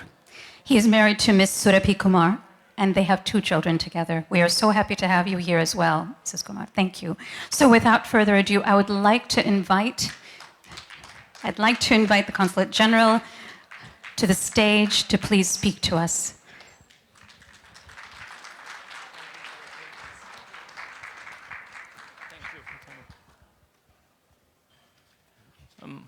Thank you very much for those kind words of introduction, and a very warm good evening to all of you. I recognize that I think people are anxiously waiting for dinner, so I'll try and keep myself a little short. The past 18 months have undoubtedly been very difficult on account of COVID-19, but it took a toll on healthcare professionals. But we also saw indomitable spirit of the humankind. We saw record development of vaccines in record time. We saw very rapid vaccination drive. So much so that today we are able to meet in person. We are able to lift and relax restrictions on international travel.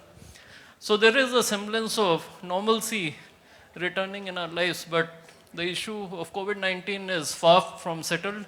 Perhaps we need to wait for another 4-5 months before we reach a stage where, like a pre-COVID stage.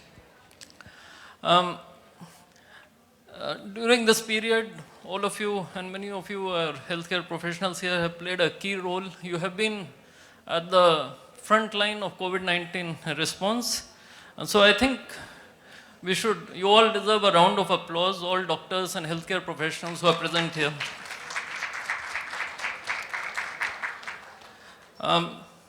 Previous speakers have spoken about the wonderful work that the Indian American Medical Association of Illinois has done under the leadership of Dr. Sunila Harsur. So, and we had a wonderful video about their activities. So I think once again I would like to just convey our appreciation for what all Dr. Harsur and her team has done during the past 1 year, for the past year. Now, what I'll do is, Representative Krishnamurthy has already spoken about the Indian American community and the important work that you all are doing. So I'll just limit myself to give you a brief snapshot of what we are doing in India-US healthcare cooperation. Since the onset of COVID-19, we have seen very close contact between the Center for Disease Control and the Indian Council for Medical Research, and several scientific and medical institutions on both sides. They have been exchanging notes on the COVID-19 transmission aspects, therapeutic and diagnostic aspects, and I think this cooperation will continue. For those who have followed our bilateral health cooperation, this was not a surprise. We have a 3-decade long-standing program of health cooperation. The two countries have worked together on tuberculosis, on eye diseases, on tropical diseases, on vaccine development programs. So this is something, and that I think that experience of working together came in handy during COVID-19. Another key aspect of a bilateral engagement is in production and supply of vaccines and generic medicines. India supplies 60% of global demands for vaccines for children. We supply 80% of medicines for HIV/AIDS globally. We also provide 45 to 50% of generic medicines sold in this country. You all know that healthcare expenditure is a big concern in the United States, and our generic medicines actually drive down healthcare expenditure by almost $100 billion annually. So this is a very key aspect of our partnership. Our ability to produce vaccines at a scale is a key plank for the Quad program to supply vaccines to the developing world. As you know, Quad brings together the United States, Australia, Japan, and India together, and we are working to produce almost 1 billion doses of vaccines for the developing world, primarily in Africa, Latin America, and Southeast Asia. We are in a position today, having administered 1.11 billion doses of vaccines in India, that we have started export of vaccines again to other developing countries. And one last point is that under the Ayushman Bharat scheme, where we are trying to provide medical coverage to 500 million people, and already 200 million people have been enrolled, there will be increased demand for hospital infrastructure, supplies, diagnostics, medical devices, and many other related areas. And this will open up opportunities not only for Indian companies, but also for US companies. Before I conclude, I would just want to point out that many of you and in the wider healthcare community, people have been involved in work in India in terms of upgrading medical instructions in our medical colleges, building capacity, or implementing programs like the heart rescue operation, where I think Dr. Murthy perhaps have been involved, but certainly the College of Medicine at University of Illinois in Chicago has been involved along with Medtronic Foundation. So there are a whole range of activities that are being undertaken between India and United States, which directly touch lives of millions in India. Thank you.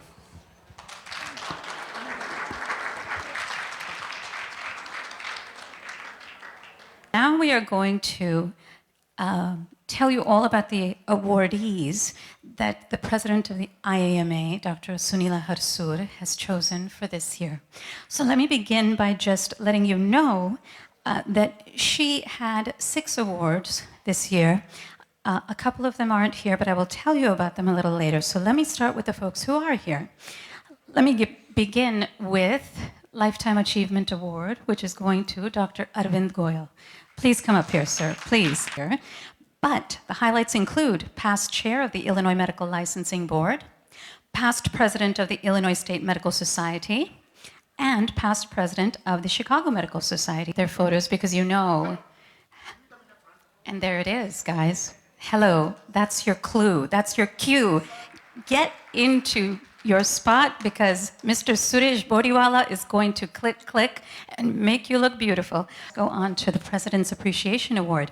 Dr. Rajiv Kumar, please come to the stage. Rajiv Kumar is a practicing geriatrician, chief medical officer at Cimbria, and he is the current chair of the IAMA Bylaws Committee. He worked very hard this year, folks. He worked very hard to put together this golf outing, which was fantastic. Wonderful. Now, the next award goes to a long-standing IAMA member, long-standing IAMA member named Dr. Samir Shah. Dr. Shah, are you here? Dr. Shah, please come to the stage, Dr. Shah. Dr. Shah, Samir Shah, is a practicing cardiologist who served as the vice chair of the Department of Medicine in Little Company of Mary Hospital for over 2 decades. He is the past president of IAMA. I think Dr. Samir Shah might be attending to some medical duties, so we will simply give him a big round of applause. Let's give him a big round of applause, everybody. Thank you. Special award for a woman leader. That was what she had, she wanted to do that as the next step in terms of the sorts of awards we were offering. And then she spoke to Dr. Nimagada, and Dr. Nimagada said, you know what?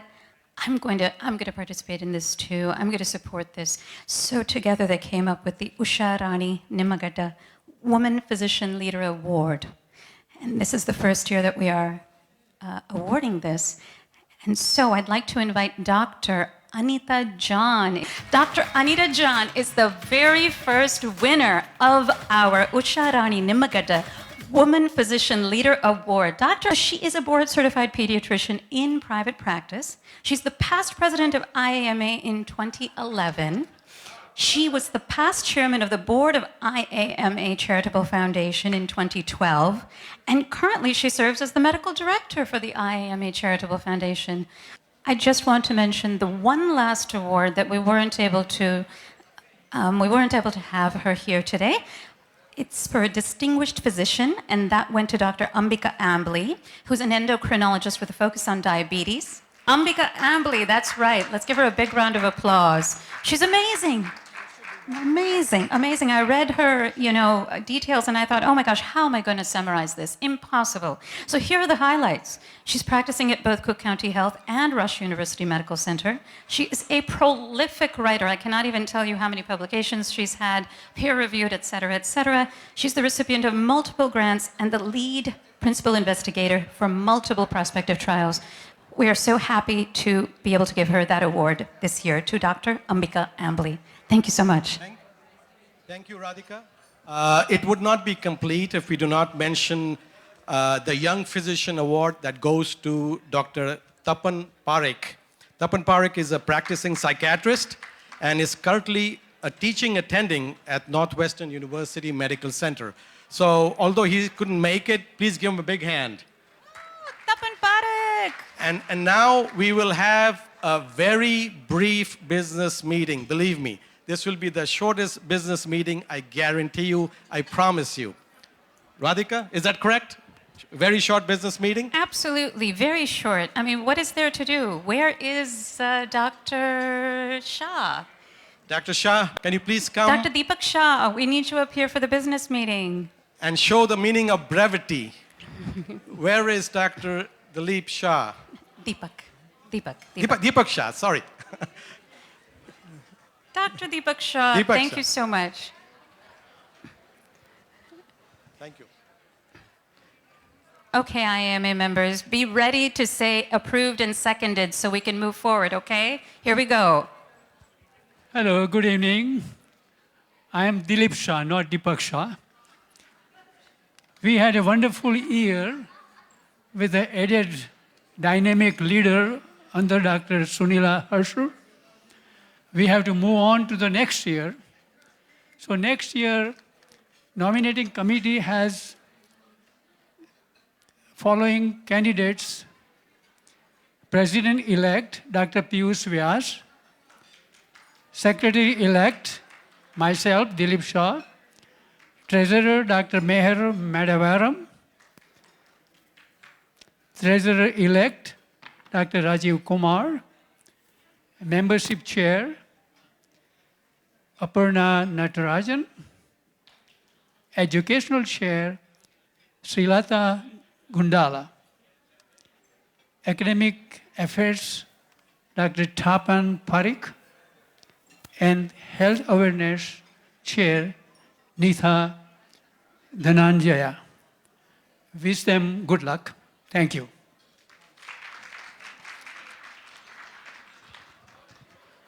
Thank you, Dr. Shah. I'll skip the first name. Now, actually, the Shahs are becoming like Patels. There's so many of them. And in an organization, you can have 3-4 Shahs. And so it's easy to mix up names. So I really apologize. Okay, Radhika, time to pass the gavel now. When Radhika comes with this gavel, I get scared. So I'm going to step down and let Radhika do her stuff. Oh, no. Don't leave. Utpalji, don't leave. Come back. Okay. Don't worry, I'm not going to hurt you, at least not yet.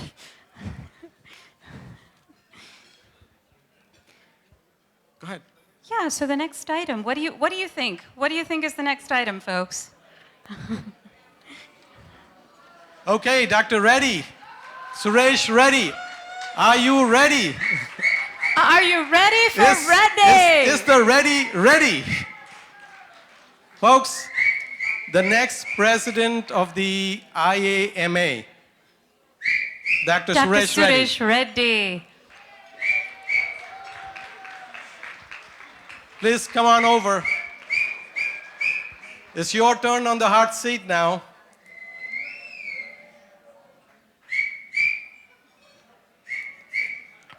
I'd also like to invite Dr. Sunila Harsur, without whom we cannot complete this task.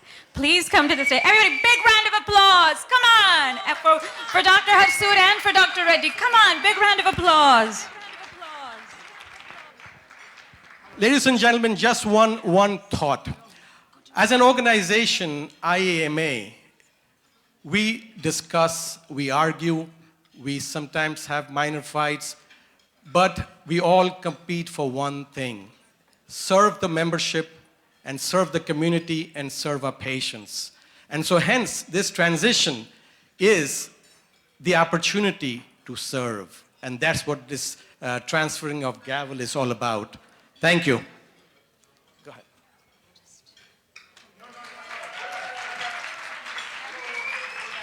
I'd like to invite Dr. Anuja Gupta. Dr. Gupta, could you please come here to introduce our incoming president, Dr. Suresh Reddy. Dr. Gupta is a practicing cardiologist and the current president of the National Council of Asian Indian Association. Please give her a big hand. Thank you.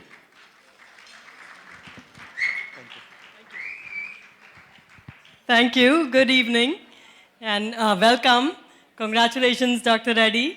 I'm Dr. Anuja Gupta. I'm a close friend of Suresh and a very active community person. I haven't known Suresh that long, maybe about a year now. But it didn't take me long to figure out what a great leader he is. About a year ago, he called and he said he was planning to run as trustee of Oak Brook. At that time, I had him confused for Dr. Srinivas Reddy. I mean, that's the other big Reddy name of Chicago. And I didn't know that very soon I would become his full-time campaign manager. Being in the community, a lot of people, new candidates who run, will ask me for help, and usually the extent of my help is to write a small check and wish them well in their campaign. But when a great candidate like Suresh comes along, you want to do more. You want to go all the way. Right from the beginning, I thought he was a really great leader. One of the things I like best about him is he always does the right thing, whether someone is watching or not, whether it puts him at a disadvantage or not, whether people like it or not.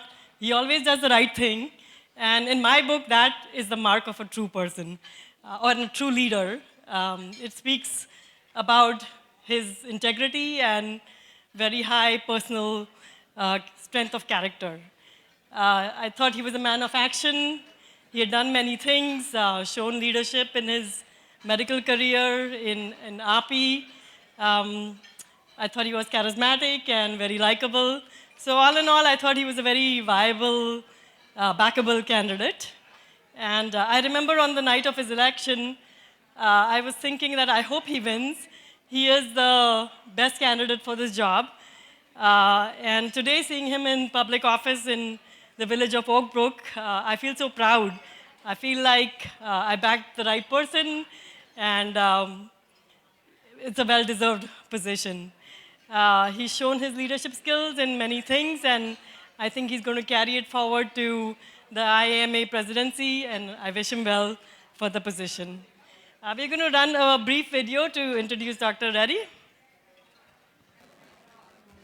Good evening everyone. Sorry it's a little bit delayed, and my speech is right before the dinner, so it's always a tough challenge. I am the 40th president of IAMA. I stand tall on the shoulders of the 39 past presidents, so I can see farther. I work very closely with the following 6 presidents. I worked under them. Thank you, Dr. Samir Shah, Dr. Tapas Das Gupta, Dr. Srinivas Reddy, Dr. Niranjana Shah, Dr. Geeta Wadhwani, and Dr. Sunila Harsur. Sunila has done a wonderful job this year with so many challenges because of COVID. Please give her a round of applause. And a standing ovation, please. Everybody. There are several IAMA leaders I would like to thank. Standing ovation for Sunila Harsur, please. Ladies and gentlemen, please stand up and give a big hand to our outgoing president, Dr. Harsur. Thank you very much again. Thank you. There are several IAMA leaders who are my mentors over the course. Dr. Vemuri Murthy, Dr. Vasa, and Anita Gupta, Dr. Hanumadas, Dr. Uptal Parikh, Dr. Arvind Goyal, Dr. Khandelwal, and several others. There are several API leaders from out of town. They are here. I would like to recognize them. Dr. Rangareddy, Dr. Satish Kattula, the secretary, Dr. Bharat Barai, past BOT chair, BOT. And we have CMS leader, Dr. Tariq Bhatt. Thank you for your support. And I have my spiritual guru and my political mentor, Dr. Lal Malani here. Dr. Lal Malani has had 3 hats. He was IAMA president, he was the API president, now he's the mayor of Oak Brook. Please give him a round of applause. He makes the entire Indian community proud. And I'm following his footsteps. I finished one RP presidency, and now I'm the IMA president, and hopefully I'll be the mayor sometime in future, hopefully. But not in the same order. As you can see, I'm not a traditional guy. I like to sit in the back tables, and my speech comes before my video. Thank you. And I would like to thank sponsors, Hanimi Bank. Thank you, Husseini, for supporting us, and ATG Tours. Special thanks to all my very good friends from the community who came here to support me, including leaders from Chicago suburbs. We have some elected leaders among us. State Representative Dian Majochi, Assessor Khaja Moinuddin, Trustee Syed Husseini, President of Board of Commissioners Rais Yawa. And I would like to thank our CG Amit Kumar ji and Surabhi ji. They are like wonderful people to be here, and they supported every IMA activity. Thank you, Heidi, for helping me for the last 6 years. And I would like to introduce my past presidents again. Thank you again, Dr. Samir Shah, Dr. Tapas Das Gupta, and again, Dr. Srinivas Reddy, my brother, and he's my rock solid support, and he's always there for me. Dr. Niranjana Shah, my unconditional supporter, and again, Geeta Wadhwani and Sunila, thank you. And now, I would like to invite, I'm very excited to invite my executive committee for the next year. Please come over when I call your names. I will start with the president-elect, my mentor, my radiology mentor, Dr. Piyush Vyas. Dr. Vyas, Piyush Bhai, you are here? Okay. And we have Secretary, Piyush Bhai, come on.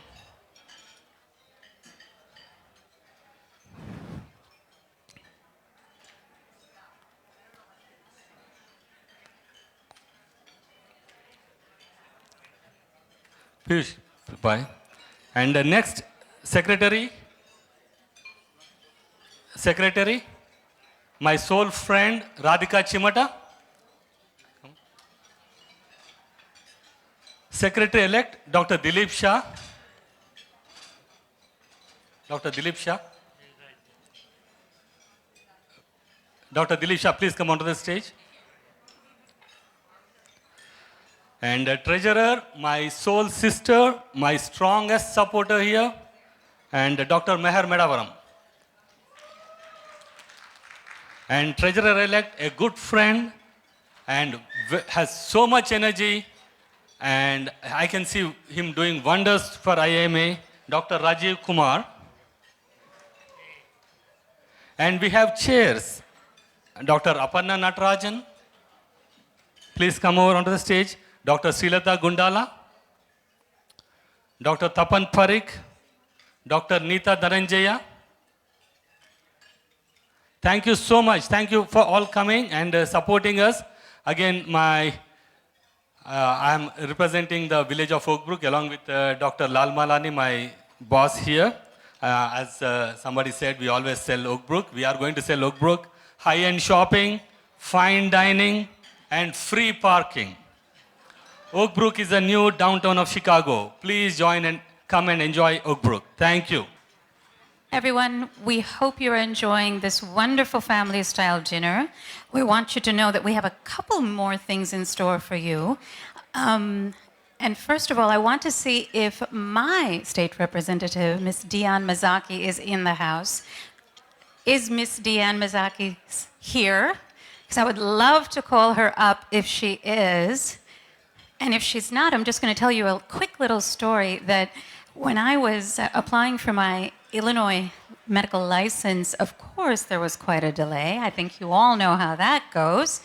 And then I finally, actually Dr. Goyle tried to help me. He supported me a great deal in that context. And then I called my state representative, Miss Dian Mazaki. And lo and behold, the next day, like that, like lightning, I had my medical license in hand. Can you believe that, Utpalji?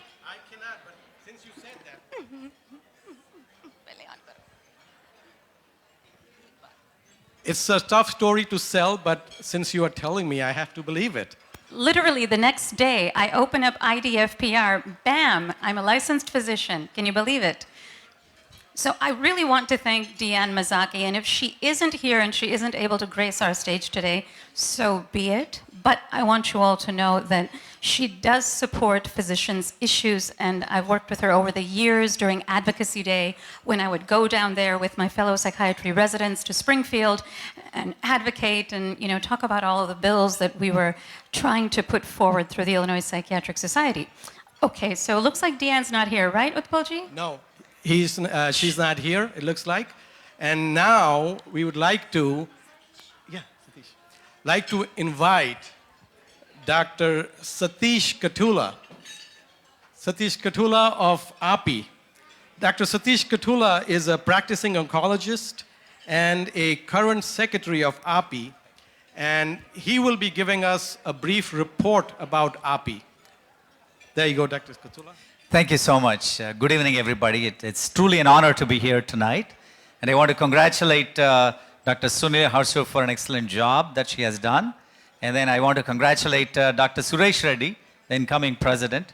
And it's great to see all the dignitaries here, Dr. Lal Malani, His Excellency Amitji, the CG of Chicago. And thank you so much for having me. So API, as you know, represents about 100,000 physicians in this country. Dr. Anupama Godimukula, the president of API, couldn't be here, so I'm her sidekick tonight. So she asked me to do the report. So API has been doing a lot of things in the last few years, and you are seeing a new API. During COVID pandemic, we raised more than $5 million.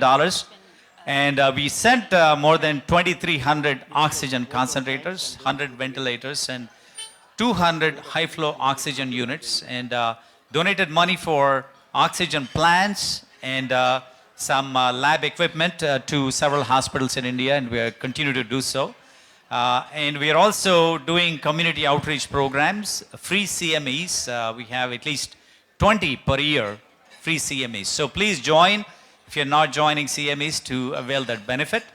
And then we also are doing a lot of conventions and things like that. So we have 2 tours coming up. One is Greenland Northern Lights, and then one is a Japan trip in April. There's going to be a Global Health Summit in Hyderabad in the first week of January from 5th to 7th. And San Antonio will be hosting our annual convention from June 24th to 27th. So please register for that. And we are engaging, with so many other physician organizations like AMA and ECFMG, American College of Physicians, FSMB, which is Federation of State Medical Boards. We are in continuous dialogue with them to collaborate with them to make physicians' lives a little better. So with that, I want to conclude. So if you're not a member of API, please become a member of API. It's only $100 for lifetime. I paid $1,000, and a lot of you did too several years ago, but it has come down to $100. So please become a member and support API. It's your organization. We're all here because of 3 reasons. We are physicians, we practice in this great country, and we came from India. These are the 3 reasons why we are all together here tonight. Whether it is a state chapter or local chapter or a national chapter, we all should be together to make our lives a little better, to make our patients' lives a little better. Thank you so much and have a good night. Thank you, Dr. Katula. Thank you very much. Now, I'd like to invite the other Dr. Shah, and this time I'm going to get the name right, Dr. Deepak Shah. Are you sure about that, Utpalji? I am absolutely certain. Are you sure? Unless somebody gave me the wrong name or he changed his name, which Are he you did sure not. it's not Dilip? No, this is Deepak. Dr. Deepak Shah, come on over. Dr. Deepak Shah, that's right. He's the current entertainment chair and will be giving the vote of thanks. Thank you, Utpal and Radhika, for pronouncing it right.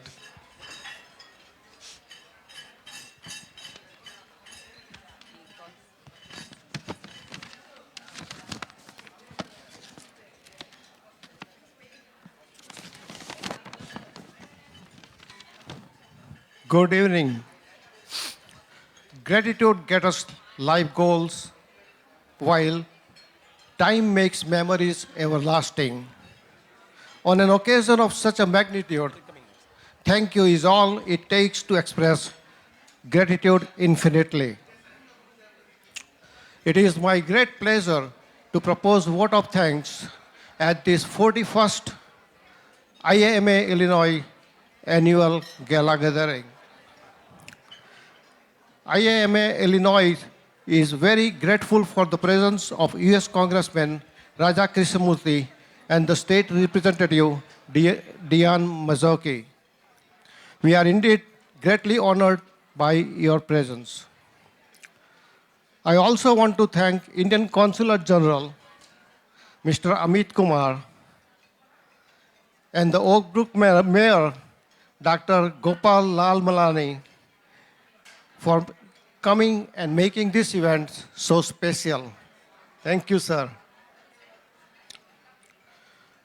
My sincere gratitude goes to our chief guest, Dr. Vishnu Chandi, who chaired COVID-19 task force for Chicago Medical Society from very beginning of the COVID-19 pandemic, and also our keynote speaker, Professor Diane Elliott, who enlightened us on the history of pandemics.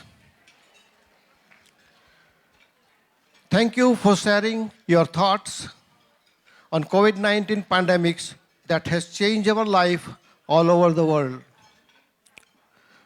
I want to thank our own flagship Charitable Foundation leaders, volunteers for serving the underserved by running the free clinics, the CMS for participating with our educational programs throughout the year, Illinois State Medical Society for their support, and API for providing us national and international platform for community services. I want to thank you, Dr. Radhika Chimata and Dr. Utpal Parekh, for a great job in emceeing today's event. Thank you very much.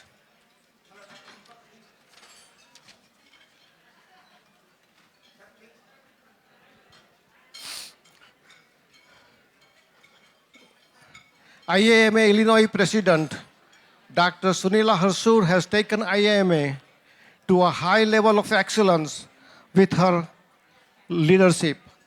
Thank you, Dr. Harsur, for a great job and for a great leadership. I want to appreciate all the EC members, board members, advisors, and volunteers for helping this event possible. Thank you, team. The job well done. No event can be successful without our members, families, and friends. Thank you all for coming. Thank you, Mr. Suresh Bodiwala and Ms. Vanna Jingran for capturing valuable moments. We greatly appreciate all our sponsors for their generosity and participation in these events. Ashton Place is a beautiful venue with excellent ambience and their assistants. I'm sure you all enjoyed being here. Last but not the least, IAMA Administrative Assistant, Ms. Heidi Garden, whom everyone knows, has worked tirelessly to organize and plan this event. Thank you very much, Heidi. Again, thank you all. Enjoy the evening with our entertainer tonight. Pure happiness. Thank you all for coming. See you all next year. Thank you.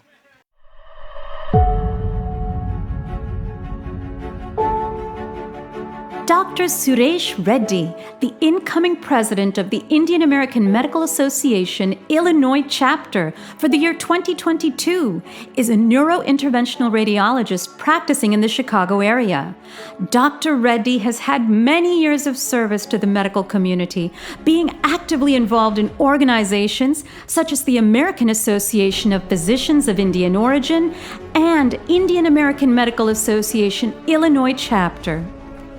Dr. Reddy completed his medical education in India at Kakatiya Usmania Medical Colleges and later completed a master's in health management and policy. He has been educated, trained, and board certified in neuroradiology, interventional radiology, and interventional neuroradiology at Beth Israel Deaconess Medical Center and Harvard Medical School in Boston, Massachusetts. He is currently the Chief of Radiology at Hines Medical Center, Associate Professor of Radiology at Loyola Medical Center in Chicago. As Chief of Interventional Neuroradiology at Beth Israel Deaconess Medical Center and on faculty at Harvard Medical School for almost a decade, Dr. Reddy has been involved in the highly specialized techniques and art of treating aneurysms and strokes in the most complex part of our body, the brain. He is also extensively trained to perform complex procedures in the most inaccessible regions of the spine. He has published many journal articles and has traveled widely to give lectures on these complex procedures. He has served as an instructor and mentor to numerous students and residents and received numerous teaching and mentoring awards.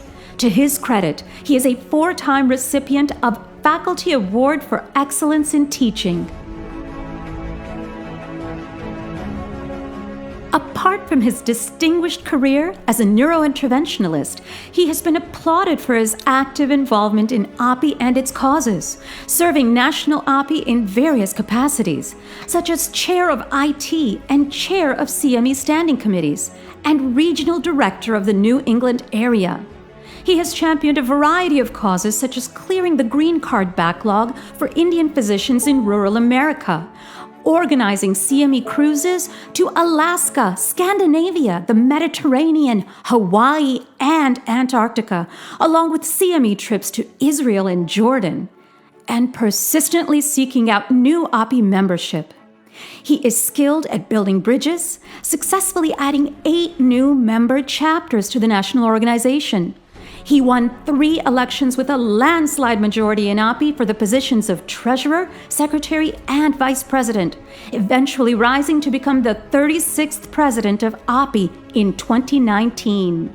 In the summer of 2019, Dr. Reddy began his term as president of OPI. He spearheaded the Global Health Summit in Hyderabad, an educational event that was graced by the Vice President of India himself, Sri Venkaiah Naidu, and Union Minister of Health, Dr. Harshvardhan.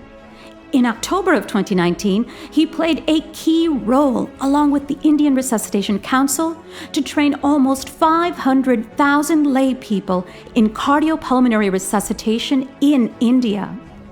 Moreover, it was the first time ever that a sitting Prime Minister of India addressed an OPI event, as Shri Narendra Modi spoke at the Summer Summit in 2020. Dr. Suresh Reddy's presidency was just reaching its midpoint when the COVID pandemic hit the world. As the coronavirus impacted every aspect of life on a global level, he and his team pushed forward. Never in the history of OPI had so many educational programs been organized. Never had so many specialists shared so much knowledge so actively with the participation of thousands of doctors from across the world. Under Dr. Reddy's leadership, OPI supported universal masking. They honored more than 10,000 nurses in over 100 hospitals across more than 40 states by sponsoring lunches for them during Nurses Week. They condemned gun violence, streamlined OPI bylaws, supported obesity prevention, and collaborated with the Indian Embassy in D.C. to provide more than 1,000 prescriptions to Indian visitors who were stranded in the USA due to the COVID pandemic. He and his team were successful in making OPI financially robust as well. He helped create the OPI Endowment Fund, raising and donating $300,000 with a goal of enabling his successors to be less burdened with fundraising and more focused on OPI's mission: education, mentoring, research, charity, and service. Dr. Reddy currently resides in the Chicago area with his wife Leela and son Rohan. He is currently the chair of radiology at the Heinz VA for both Illinois and Wisconsin. In 2020, he was elected with a landslide majority against long-standing incumbents for a position as trustee of the Village of Oak Brook and has been serving in this role since that time. Dr. Reddy intends to continue serving the medical community and the community at large across his political career. Dr. Suresh Reddy has made our Indian community proud with his innumerable contributions, and he is ready to serve IAMA as its 40th president. He credits his track record of almost 6 years as a foot soldier in IAMA, as it has laid the foundation for this upcoming year. Dr. Suresh Reddy's theme is ask what you can do for IAMA and not what IAMA can do for you.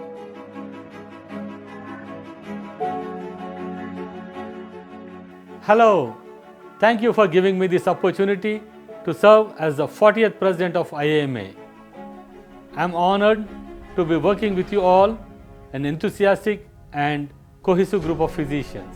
I hope to work with Executive Committee, the Board of Directors, the Charitable Foundation to take IAMA to even greater heights. Here's what I hope to achieve over the next year with your support and participation. To make IAMA financially robust by increasing our endowments, thereby we can focus on our mission of education, mentoring, research and charity.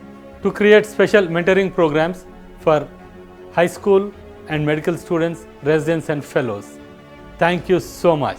We have Shimata, who I don't know if you really recognized, but she was the narrator in that video. So thank you, Radhika. That was an excellent job done.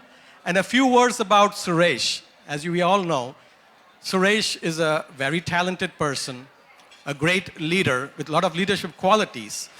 And this is a guy who would have done well in any field that he would have gone.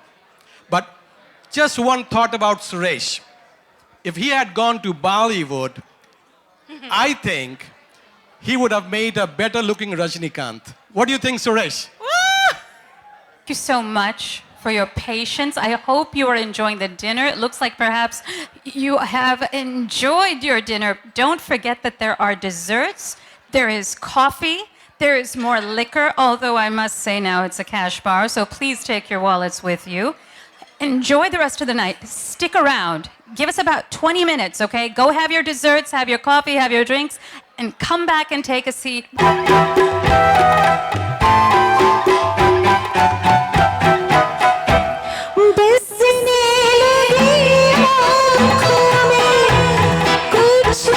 Say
Thank you so much. Now, with no further delay, I'd like to please invite Mr. Bhupendra Singh to come up on stage.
तुम सोचोगी क्यों इतना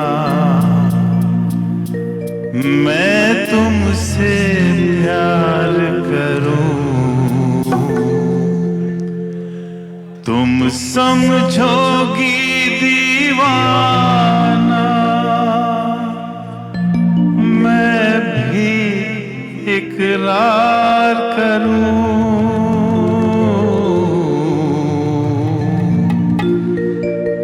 पल पल दिल के पास तुम रहती हो पल पल दिल के पास तुम रहती हो जीवन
रिश्ता है, ये कैसे सपने हैं, बेगाने होकर भी क्यों लगते अपने हैं।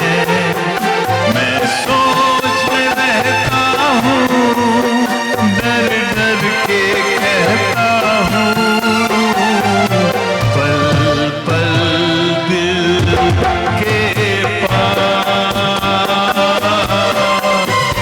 तुम रहती हो। जीवन मीठी प्यास ये कहती हो, पल पल दिल के पास तुम रहती हो। Thank you.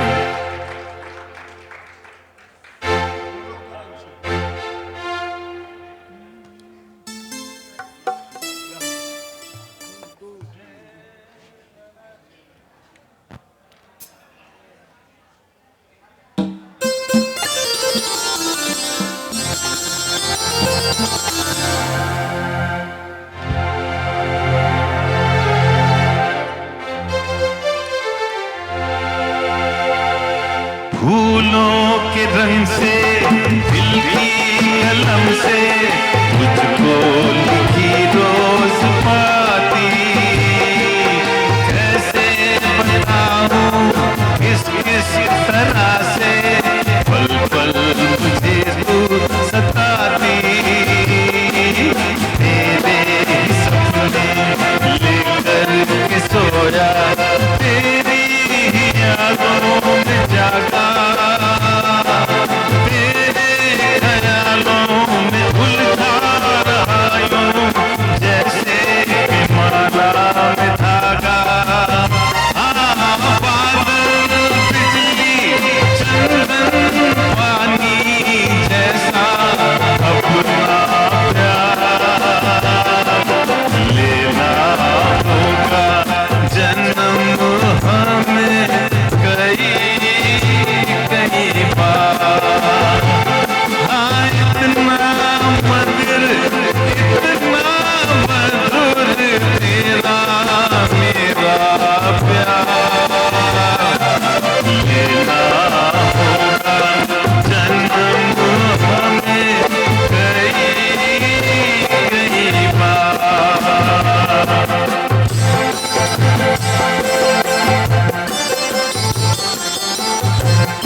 zumbi